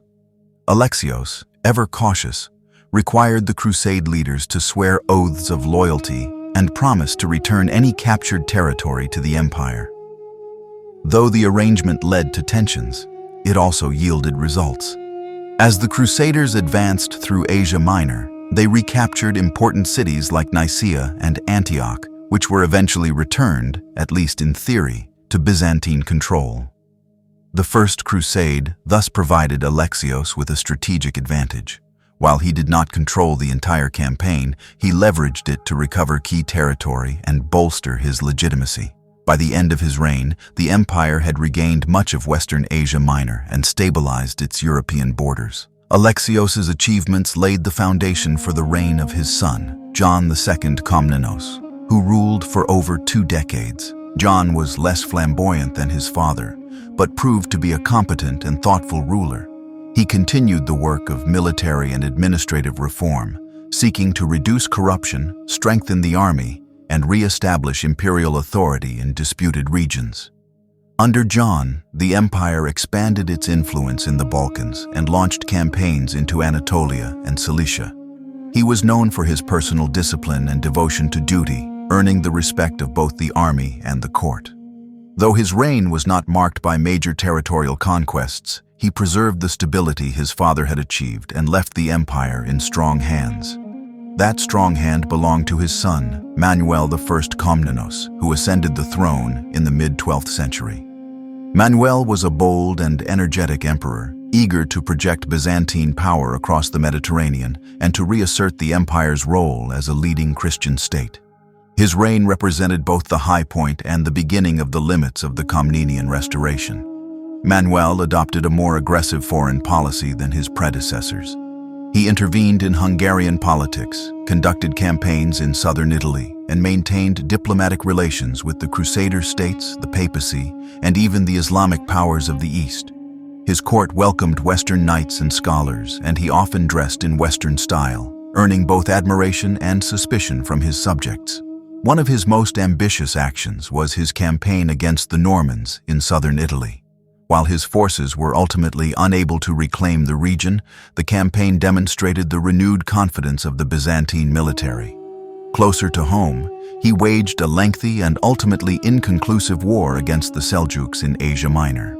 Despite initial successes, his army suffered a major setback at the Battle of Myriokephalon, where terrain, overextension, and misjudgment led to a stinging defeat. This battle, fought in the late 12th century, was not as catastrophic as Manzikert, but it carried symbolic weight. It marked the end of large-scale Byzantine attempts to reconquer central Anatolia. The limits of the Comnenian revival had been reached. Though the empire remained powerful and wealthy, its resources were stretched thin, and it had no clear path to full recovery of its former lands. Internally, the Comnenian period saw important changes in the structure of imperial governance. The emperors increasingly relied on their extended family and noble allies, consolidating power among a small elite. This practice provided short-term loyalty, but also created long-term instability. Succession became a matter of family negotiation rather than institutional order, and powerful aristocrats began to act with greater autonomy. Economically, the empire remained prosperous through much of the 12th century. Trade with the Italian maritime republics, particularly Venice and Genoa, brought wealth into Constantinople. However, the privileges granted to these Italian merchants, including tax exemptions and trading rights, gradually undermined the empire's control over its own economy. Native merchants were pushed aside, and resentment toward foreign influence grew. By the end of Manuel's reign, the empire still appeared strong on the surface. Its armies marched abroad, its diplomacy was active, and its capital remained the largest and most sophisticated city in Europe. Yet beneath this outward confidence, structural weaknesses were beginning to re-emerge. The Comnenian emperors had succeeded in halting the empire's decline and even reversing some of its losses. But their revival was built on fragile foundations, over-reliance on the military aristocracy, costly foreign adventures, and dependence on foreign trade partners. As the century drew to a close, these pressures would come to a head. During the Comnenian revival, the Byzantine Empire reasserted its military and diplomatic presence across the eastern Mediterranean. Yet even as it stabilized internally and projected strength abroad, tensions between the Eastern and Western Christian worlds deepened. These tensions, rooted in theological disagreements and cultural divergence, were accelerated by the very movement that had once aided the empire, the Crusades. The crusading era began with the First Crusade, which, as noted earlier, had been initiated in part by Emperor Alexios Komnenos' call for help in defending Asia Minor against the Seljuk Turks. The Pope's response was far more ambitious than Alexios had anticipated. Instead of sending a disciplined contingent of mercenaries, the West mobilized a mass movement of armed pilgrims, nobles, and adventurers who descended on Constantinople in waves. Alexios attempted to manage the arrival of the Crusaders with care. He demanded oaths of loyalty and worked to coordinate their passage through imperial territory. The First Crusade ultimately achieved a remarkable military success by capturing Jerusalem and establishing a series of Crusader states in the Levant. However, the relationship between the Byzantines and the Latin Crusaders was fraught with suspicion, cultural misunderstanding, and conflicting goals. The Byzantines viewed the Crusaders as undisciplined and often disrespectful of imperial customs and authority. Latin leaders, for their part, saw the Byzantines as untrustworthy, particularly after rumors spread that Alexios had failed to support the siege of Antioch or had made secret deals with Muslim rulers. These suspicions, whether founded or not, sowed lasting distrust. Over the following decades, the Byzantine emperors continued to deal with the Crusader states through diplomacy and occasional military support.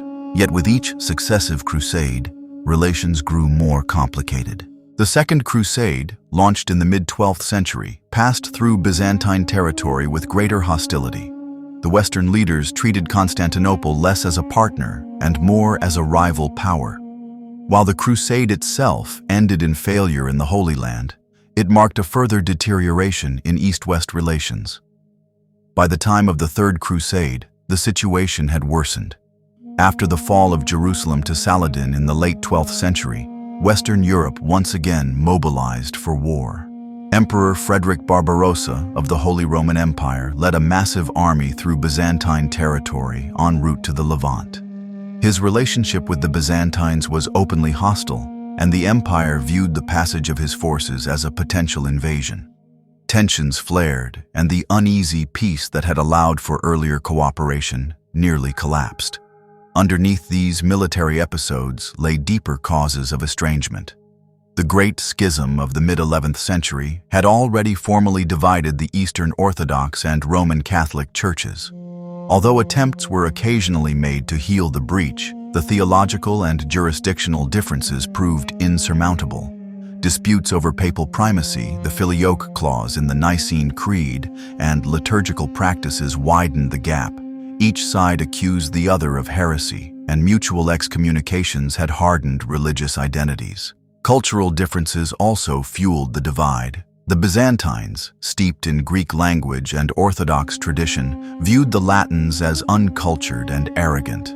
Western Europeans, in turn, saw the Byzantines as effeminate, overly diplomatic, and spiritually compromised. These prejudices were not universal, but they shaped public perception and political rhetoric on both sides. Economic tensions added yet another layer. During the Comnenian period, the Byzantine emperors had granted generous trading privileges to Italian city-states such as Venice, Pisa, and Genoa.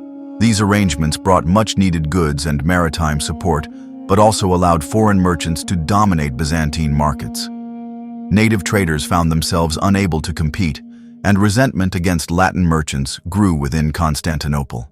One of the most significant flashpoints occurred during the reign of Emperor Manuel Komnenos. His pro-Western leanings and close ties to Latin powers alienated many of his subjects. Anti-Latin sentiment intensified, and periodic riots targeted Westerners in the city. These eruptions of violence reflected the broader social frustration with foreign influence and Byzantine dependence on Western trade. After Manuel's death, the situation became even more volatile. The empire fell into a period of political instability, with competing factions at court and a series of short-lived rulers. During this time, anti-Latin hostility boiled over in a major riot known as the Massacre of the Latins, which took place in Constantinople in the late 12th century. Thousands of Western Europeans, mainly merchants and their families, were attacked and killed by local mobs, and Latin churches and homes were looted and destroyed. This massacre sent shockwaves across Western Europe. It hardened attitudes among Latin leaders and planted the seeds of vengeance. Many in the West now viewed the Byzantines not as fellow Christians, but as traitors to the cause of Christendom. By the end of the 12th century, Byzantium's internal weakness was becoming apparent to outside observers. The empire's succession disputes, court intrigue, and shrinking military capacity made it vulnerable. At the same time, the rise of powerful maritime republics in Italy, particularly Venice, shifted the balance of power in the Eastern Mediterranean. These tensions set the stage for one of the most dramatic and tragic episodes in Byzantine history, the Fourth Crusade. Unlike previous crusades, which had been directed toward the Holy Land, the Fourth Crusade became entangled in the politics of Constantinople itself. A series of convoluted events, including financial arrangements with Venice and the appeal of a deposed Byzantine prince, led the crusading army to turn its attention toward the imperial capital. The result was not the defense of Christianity against Islam, but a brutal and unforeseen betrayal. The Fourth Crusade would ultimately sack the city of Constantinople, a Christian capital, and bring about the temporary dismemberment of the Byzantine Empire. But that story belongs to the next chapter. For now, it is enough to understand that the groundwork for this disaster had already been laid. Years of mistrust, economic exploitation, religious conflict, and cultural arrogance had undermined what had once been a fragile but functional relationship between East and West. The Byzantines, proud of their imperial heritage and Orthodox faith, found themselves increasingly isolated. The Latins, driven by religious fervor, economic ambition, and wounded pride, began to see Constantinople not as an ally, but as a prize. The Crusades, which had once offered Byzantium a lifeline in its struggle against the Seljuks, had over time become a force of division. Instead of healing Christendom's wounds, they revealed its deepest fractures. And in the early 13th century, those fractures would tear the Byzantine world apart. The Byzantine Empire, weakened by internal discord and estranged from the Latin West, stood vulnerable at the dawn of the 13th century. For generations, mistrust had simmered between Eastern Orthodox Byzantium and the Catholic powers of Western Europe. Now, in a tragic convergence of political ambition, economic interests, and religious indifference, that mistrust erupted into violence. In the year 1204, the Crusaders, sworn defenders of Christendom, turned their swords not against Muslim forces, but against their fellow Christians in Constantinople. The Fourth Crusade would become one of the most infamous episodes in medieval history. The original aim of the Fourth Crusade, proclaimed by Pope Innocent III in the year 1198, was to retake Jerusalem, which had fallen to Muslim forces under Saladin a few years earlier. However, from its earliest stages, the crusade faced logistical and financial difficulties. The Crusaders, lacking funds to transport themselves to the Holy Land, made a deal with Venice, a powerful maritime republic, to provide ships in exchange for payment and military assistance. When the Crusaders failed to raise the full amount, the Venetians proposed an alternative: assist in capturing the Adriatic city of Zara, which had rebelled against Venetian control. Though Zara was a Christian city under papal protection, the Crusaders, desperate and indebted, agreed. The Pope excommunicated the crusading force for attacking fellow Christians, but the expedition pressed on, its mission now drifting further from its original purpose. Amidst this confusion arrived a new opportunity, one that would change the course of the crusade entirely. Alexios Angelos, the son of the deposed Byzantine Emperor Isaac II, reached out to the Crusaders with a bold proposal. His father had been overthrown and blinded by Alexios III, who now ruled in Constantinople. The younger Alexios promised the Crusaders substantial rewards, money, troops, supplies, and church unity, if they helped him reclaim the throne. To many Crusader leaders, this offer was irresistible. It provided a clear goal, financial gain, and a justification to approach Constantinople. Venice, too, saw advantages. By influencing the imperial succession, the Venetians could secure trade privileges and dominate the eastern Mediterranean. Despite the Pope's objections, the Crusaders agreed. In the year 1203, the crusading army sailed to Constantinople. The city, despite its diminished power, remained formidable. Its walls, famed for their height and strength, had repelled countless invaders over the centuries. Yet internally, it was deeply divided. Emperor Alexios III, weak and unpopular, failed to organize effective resistance. As the Crusaders approached, he fled the city with his treasury, leaving the capital in disarray. The Crusaders entered Constantinople and installed Alexios IV, son of Isaac II, as co-emperor alongside his restored father. But Alexios IV quickly discovered that he had made promises he could not keep. The Byzantine treasury was empty, and the population resented the Latin presence. Attempts to raise funds led to heavy taxation and unrest.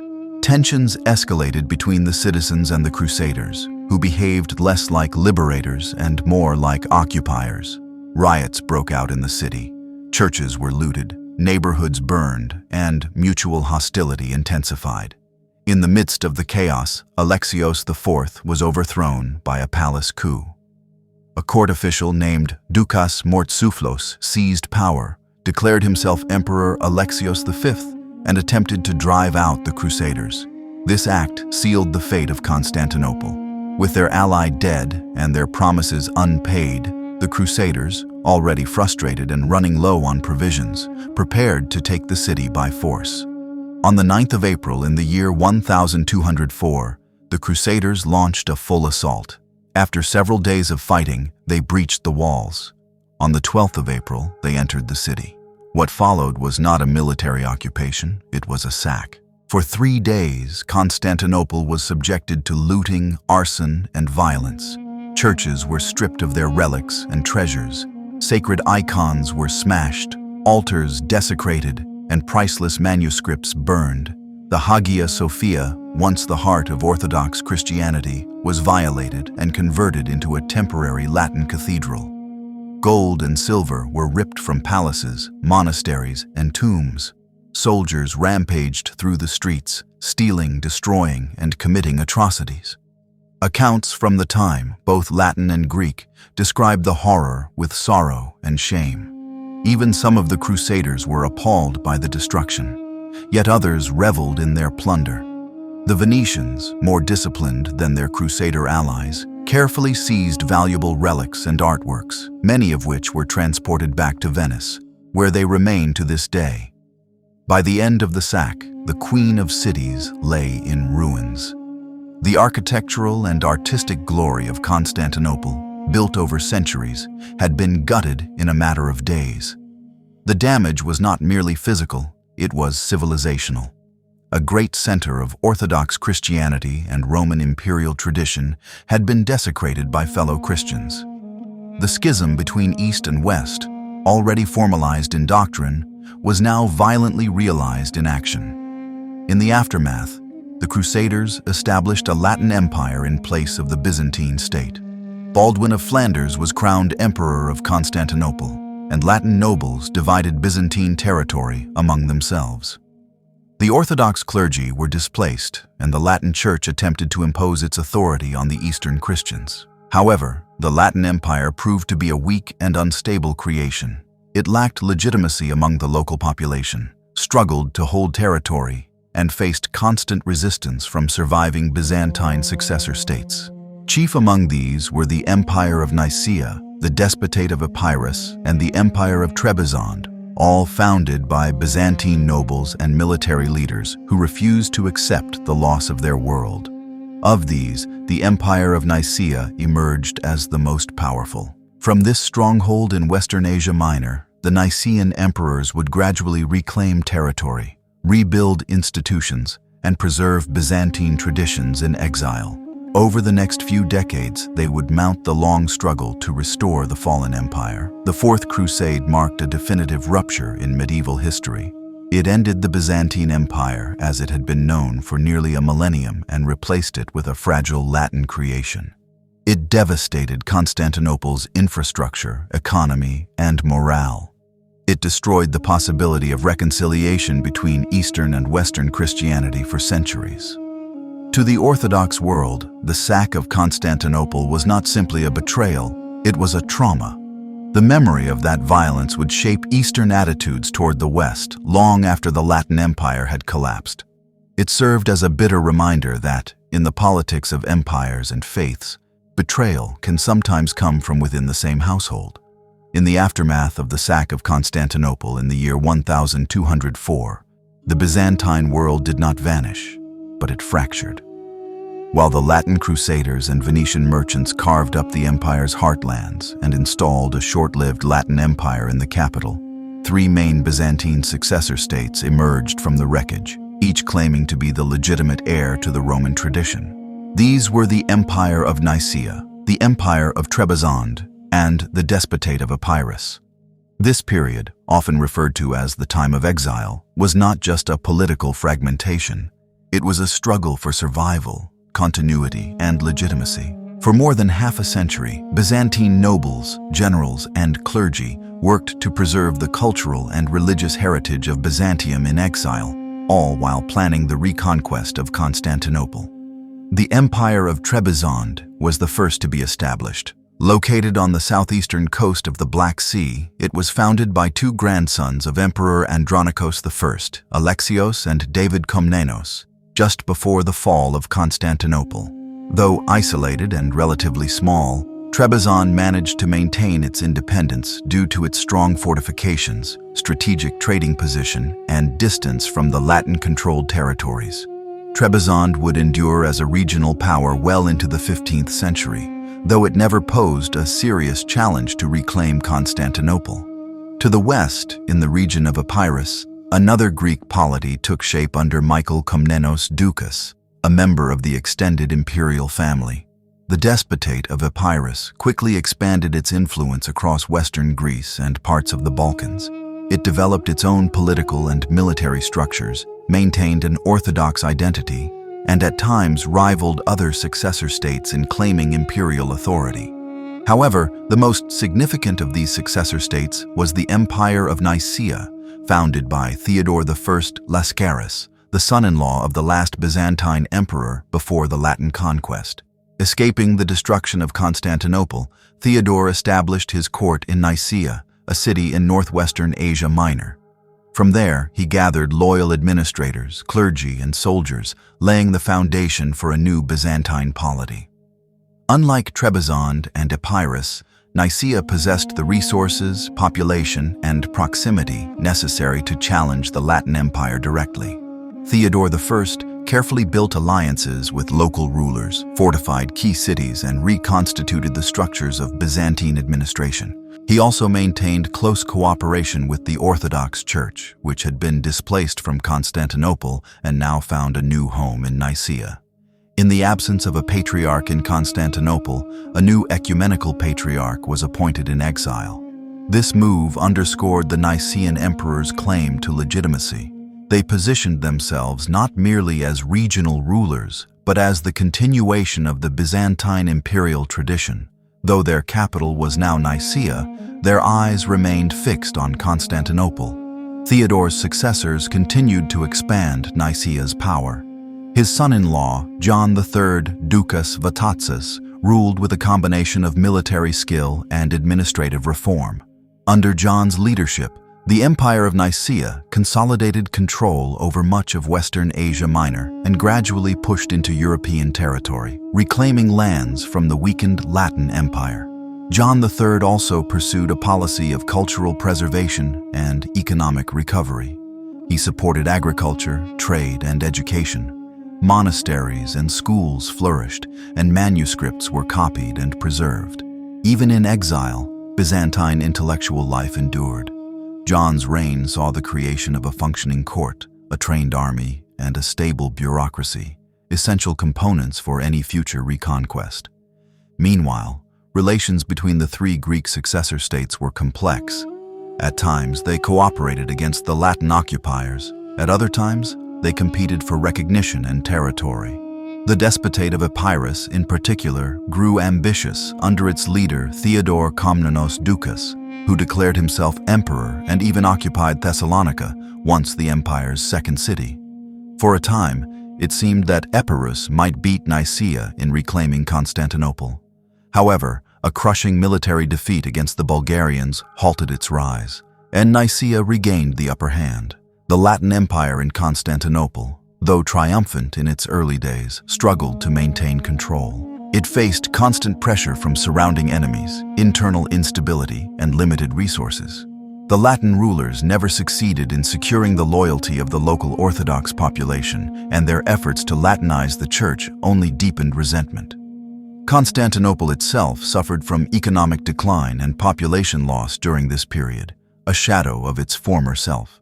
By the mid-13th century, the Latin Empire was in decline, while the Empire of Nicaea was growing stronger. Under Michael VIII Palaiologos, Nicaea made its final push to reclaim the imperial capital. Michael had risen to prominence as a general and politician, and soon declared himself co-emperor alongside the young heir John IV Lascaris. But in practice, Michael held true power. After a palace coup and the blinding of the boy emperor, a brutal but familiar tactic in Byzantine politics, Michael ruled alone. In the year 1261, the long-awaited opportunity arrived. A Latin garrison had been left vulnerable as Latin Emperor Baldwin II marched north on campaign. Michael's general, Alexios Strategopoulos, led a small force to Constantinople under cover of darkness. With the help of local allies and by exploiting weak defenses, they entered the city through a secret passage and opened the gates. The Latin defenders were caught off guard. Baldwin fled the city, and the remaining Latin troops offered little resistance. On the 25th of July, Michael VIII entered Constantinople in triumph. The city had returned to Byzantine hands after more than half a century in exile. Michael's restoration marked the end of the Latin Empire and the re-establishment of Byzantine rule over its traditional capital. The Empire of Nicaea was now, once again, the Byzantine Empire. Michael VIII was crowned in the Hagia Sophia, and the Orthodox Patriarch returned to his rightful seat. Yet what had been regained in territory had been lost in time and strength. The Constantinople that Michael reclaimed was impoverished and damaged. Its walls had been neglected, its churches desecrated, its population depleted. The empire that had once ruled the eastern Mediterranean was now a smaller, more fragile state. Nonetheless, the reoccupation of Constantinople carried immense symbolic weight. It reaffirmed the continuity of the Byzantine tradition and restored a sense of imperial legitimacy. Michael VIII's regime would go on to strengthen the city's defenses and initiate repairs to its churches and palaces. But challenges remained. The Palaeologan emperors who followed would rule over a diminished empire, constantly threatened by internal divisions, external enemies, and a shifting world beyond their control. The dream of a restored, powerful Byzantium had briefly flickered into life, but its foundations had changed. The empire was no longer the vast, multi-ethnic state it had once been. It was now a city-based empire, centered on a single fading capital and surrounded by rising powers. When Michael VIII Palaiologos re-entered Constantinople in the year 1261, he restored more than just a city. He revived the Byzantine imperial tradition that had been driven into exile for over half a century.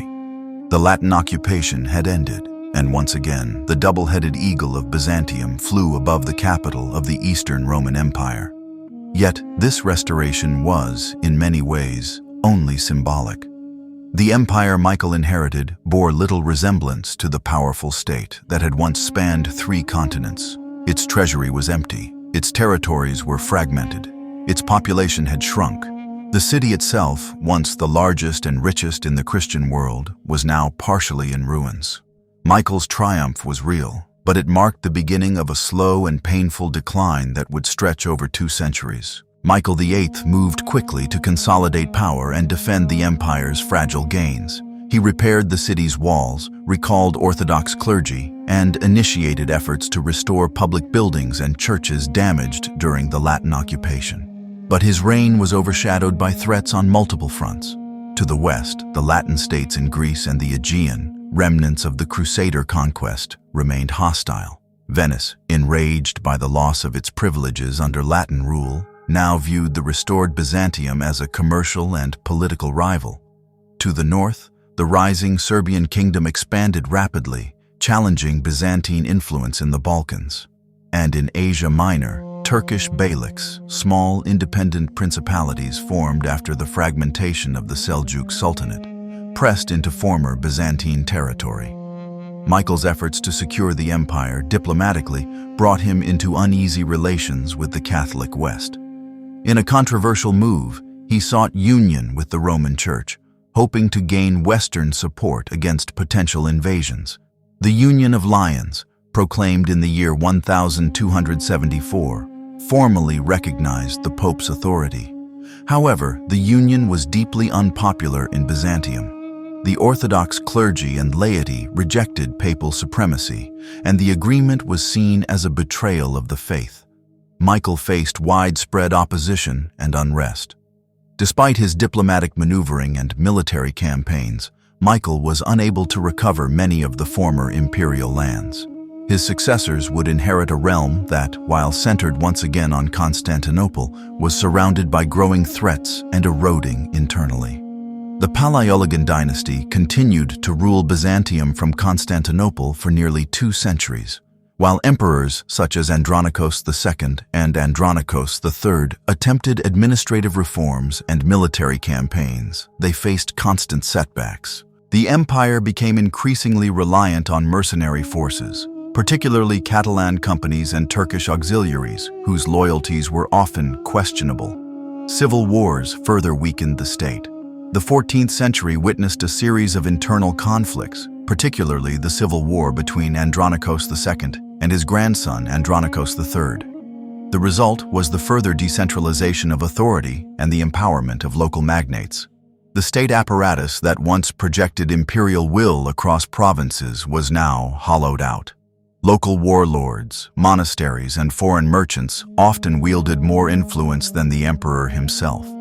Economically, Byzantium was in decline. The commercial privileges granted to Italian city-states, such as Venice and Genoa, eroded the empire's control over its own trade. Byzantine merchants were gradually pushed out of key markets, and the state's revenue shrank. Inflation and currency debasement reflected the growing fiscal crisis. Land once cultivated now lay fallow due to population loss and rural instability. Yet, in the midst of this political and economic decline, the Palaeologan era saw a cultural flowering. Byzantine scholars, artists, and theologians continued to produce works of lasting significance. The 14th century witnessed what is sometimes called the Palaeologan Renaissance, a revival of classical learning, religious mysticism, and artistic innovation. Intellectual figures such as Nikephoros Gregoras and Demetrios Kydones engaged deeply with theology, philosophy, and science. Interest in ancient Greek texts grew, and some Byzantine scholars began translating classical works into Latin, influencing the early stages of the Italian Renaissance. Monastic movements, particularly centered around Mount Athos, produced important theological debates, especially around hesychasm, a mystical tradition emphasizing inner prayer and stillness. Art and architecture during this period reflected both continuity and creativity. Churches were built or renovated with intricate mosaics and frescoes, often blending classical form with medieval spiritual depth. The Chora Church in Constantinople stands as one of the finest examples of this late Byzantine artistic achievement. But cultural vitality could not mask military decline. The most serious external threat came from the rise of the Ottoman Turks. Originally one of many Turkish beyliks in Asia Minor, the Ottomans rapidly expanded under dynamic leaders such as Osman and Orhan. By the mid-14th century, they had crossed into Europe, capturing key cities and establishing a permanent presence in the Balkans. In the year 1354, the Ottomans seized Gallipoli, marking their first major European conquest. From there, they launched further campaigns into Thrace and Macedonia. The Byzantine Empire, unable to stop the advance, often became a pawn in larger regional conflicts. Emperors entered into vassalage arrangements, paid tribute, and even enlisted Ottoman support during internal disputes. One of the most poignant symbols of imperial weakness occurred during the civil war between John V Palaiologos and John VI Kantakouzenos. To secure his position, Kantakouzenos invited Ottoman troops into Europe, a decision that would have far-reaching consequences. Though it brought temporary victory, it also opened the door wider for Ottoman expansion. As the 14th century gave way to the 15th, Byzantium was reduced to a few scattered territories, parts of the Peloponnese, some Aegean islands, and the capital itself.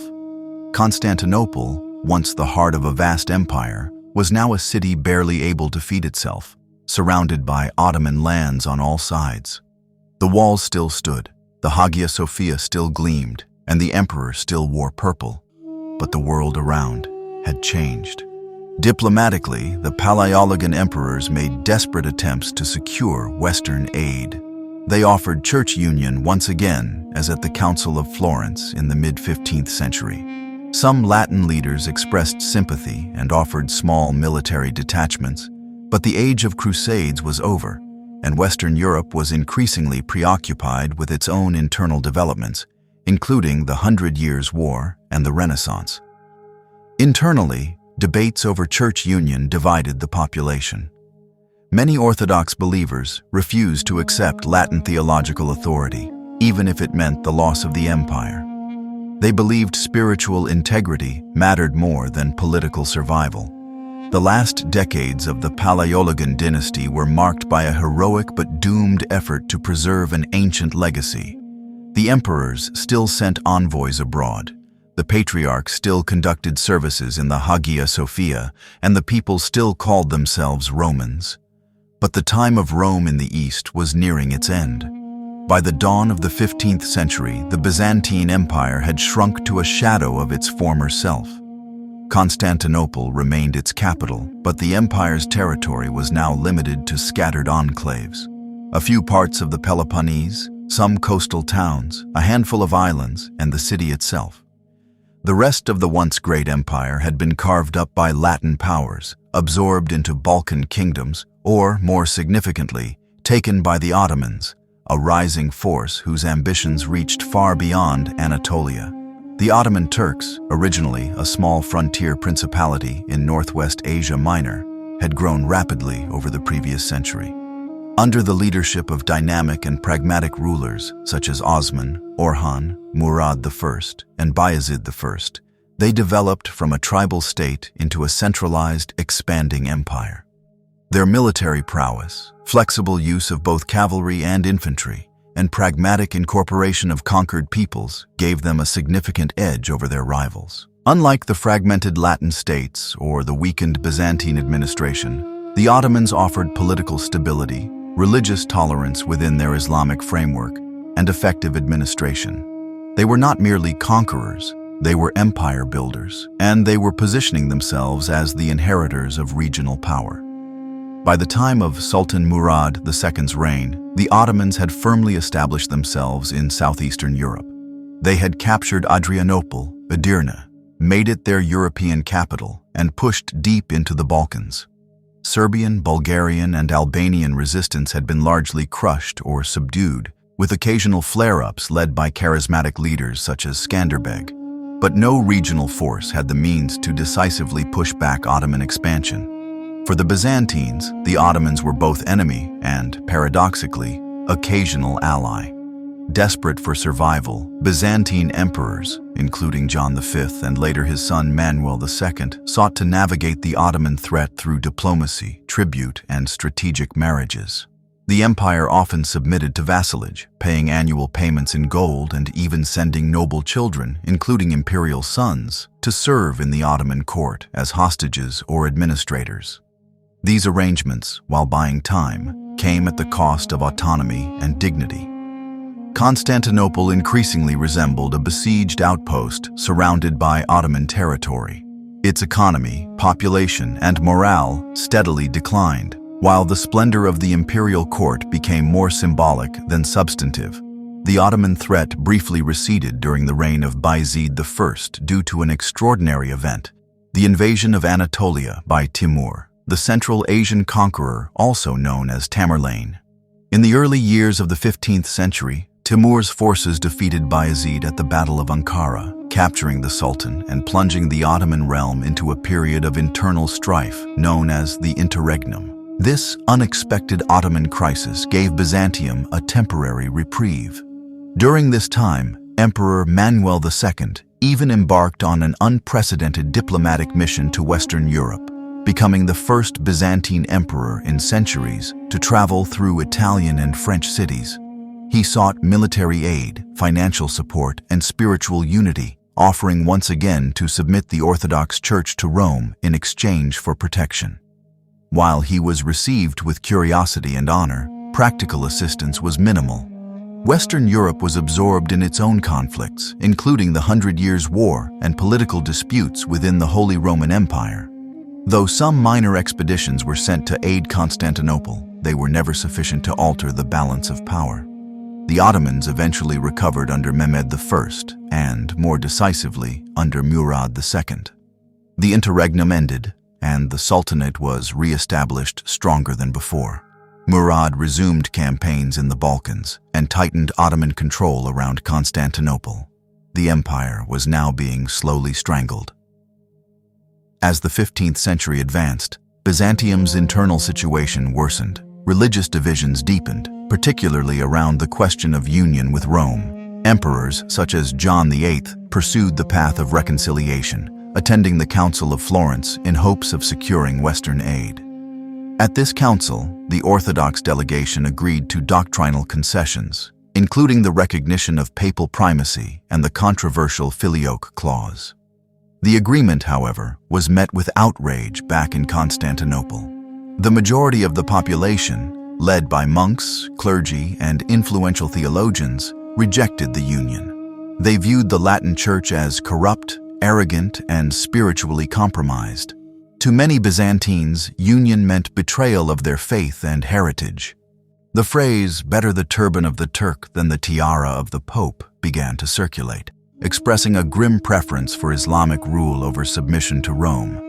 Still, the final chapter had not yet been written.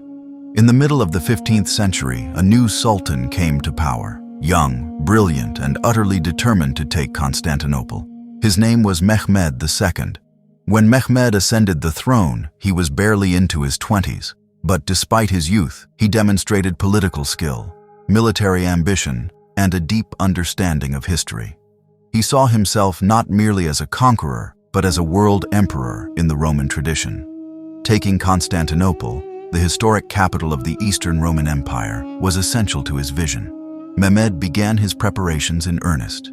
He constructed a massive fortress on the European side of the Bosporus, Rumeli Hisari, directly across from an older Ottoman fortress on the Asian side. This new fort, completed in record time, allowed the Ottomans to control all naval traffic to and from the Black Sea and effectively block any resupply of Constantinople by water. The Byzantine emperor at this time was Constantine XI Palaiologos, the last in a long line of Roman rulers stretching back over a millennium. Brave and pious, Constantine knew that his city stood little chance against the full might of the Ottoman Empire. Still, he prepared for defense. The walls of Constantinople, though aged, were still formidable. Engineers reinforced the gates, supplies were gathered, appeals for aid were sent to the west. Some help did arrive. A few hundred Genoese and Venetian troops came, along with a small fleet. A brilliant Genoese commander, Giovanni Giustiniani, took charge of a key section of the land walls. But the total defending force numbered perhaps only several thousand men. In contrast, Mehmed prepared an army of tens of thousands, complete with artillery, engineers, and naval forces. Among the Ottomans' most decisive advantages was their use of large cannons, including one massive bombard designed by a Hungarian engineer named Orban. These cannons were capable of damaging the once impregnable Theodosian walls, long the pride of Constantinople. By early spring in the year 1453, Mehmed had completed his preparations. The city was surrounded by land and sea. On the 6th of April, the bombardment began. The final siege of Constantinople, the siege of a dying empire, had begun.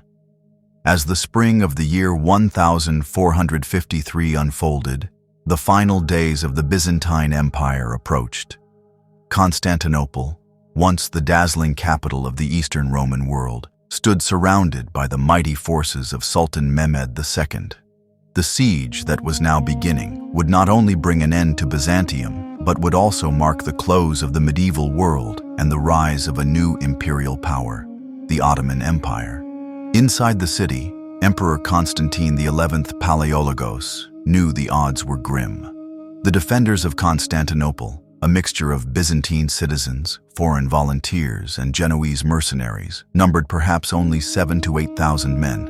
They faced an Ottoman army estimated by contemporary sources to be at least several times that number, possibly numbering as high as 80,000 or more, though exact figures remain debated. The Ottomans brought with them not only overwhelming manpower, but also a critical advantage in artillery. The walls of Constantinople had once stood against Avars, Arabs, Rus, and Bulgars. But now, for the first time in their long history, they faced the power of gunpowder. The great Hungarian engineer Orban had built a massive bombard for Mehmed's army, so large that it required multiple oxen and hundreds of men to transport and operate.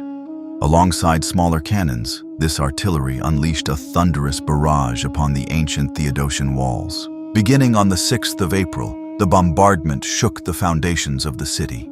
Day after day, cannonballs slammed into the walls, creating breaches and forcing defenders to work tirelessly to repair the damage.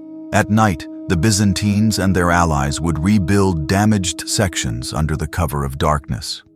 During the day, they fought off repeated Ottoman assaults. Despite the numerical and technological superiority of the attackers, the defense held for weeks. Much of this resilience came from the leadership of Emperor Constantine himself and Giovanni Giustiniani, the commander of the Genoese troops. Giustiniani's presence at the land walls bolstered morale and introduced discipline to the defense.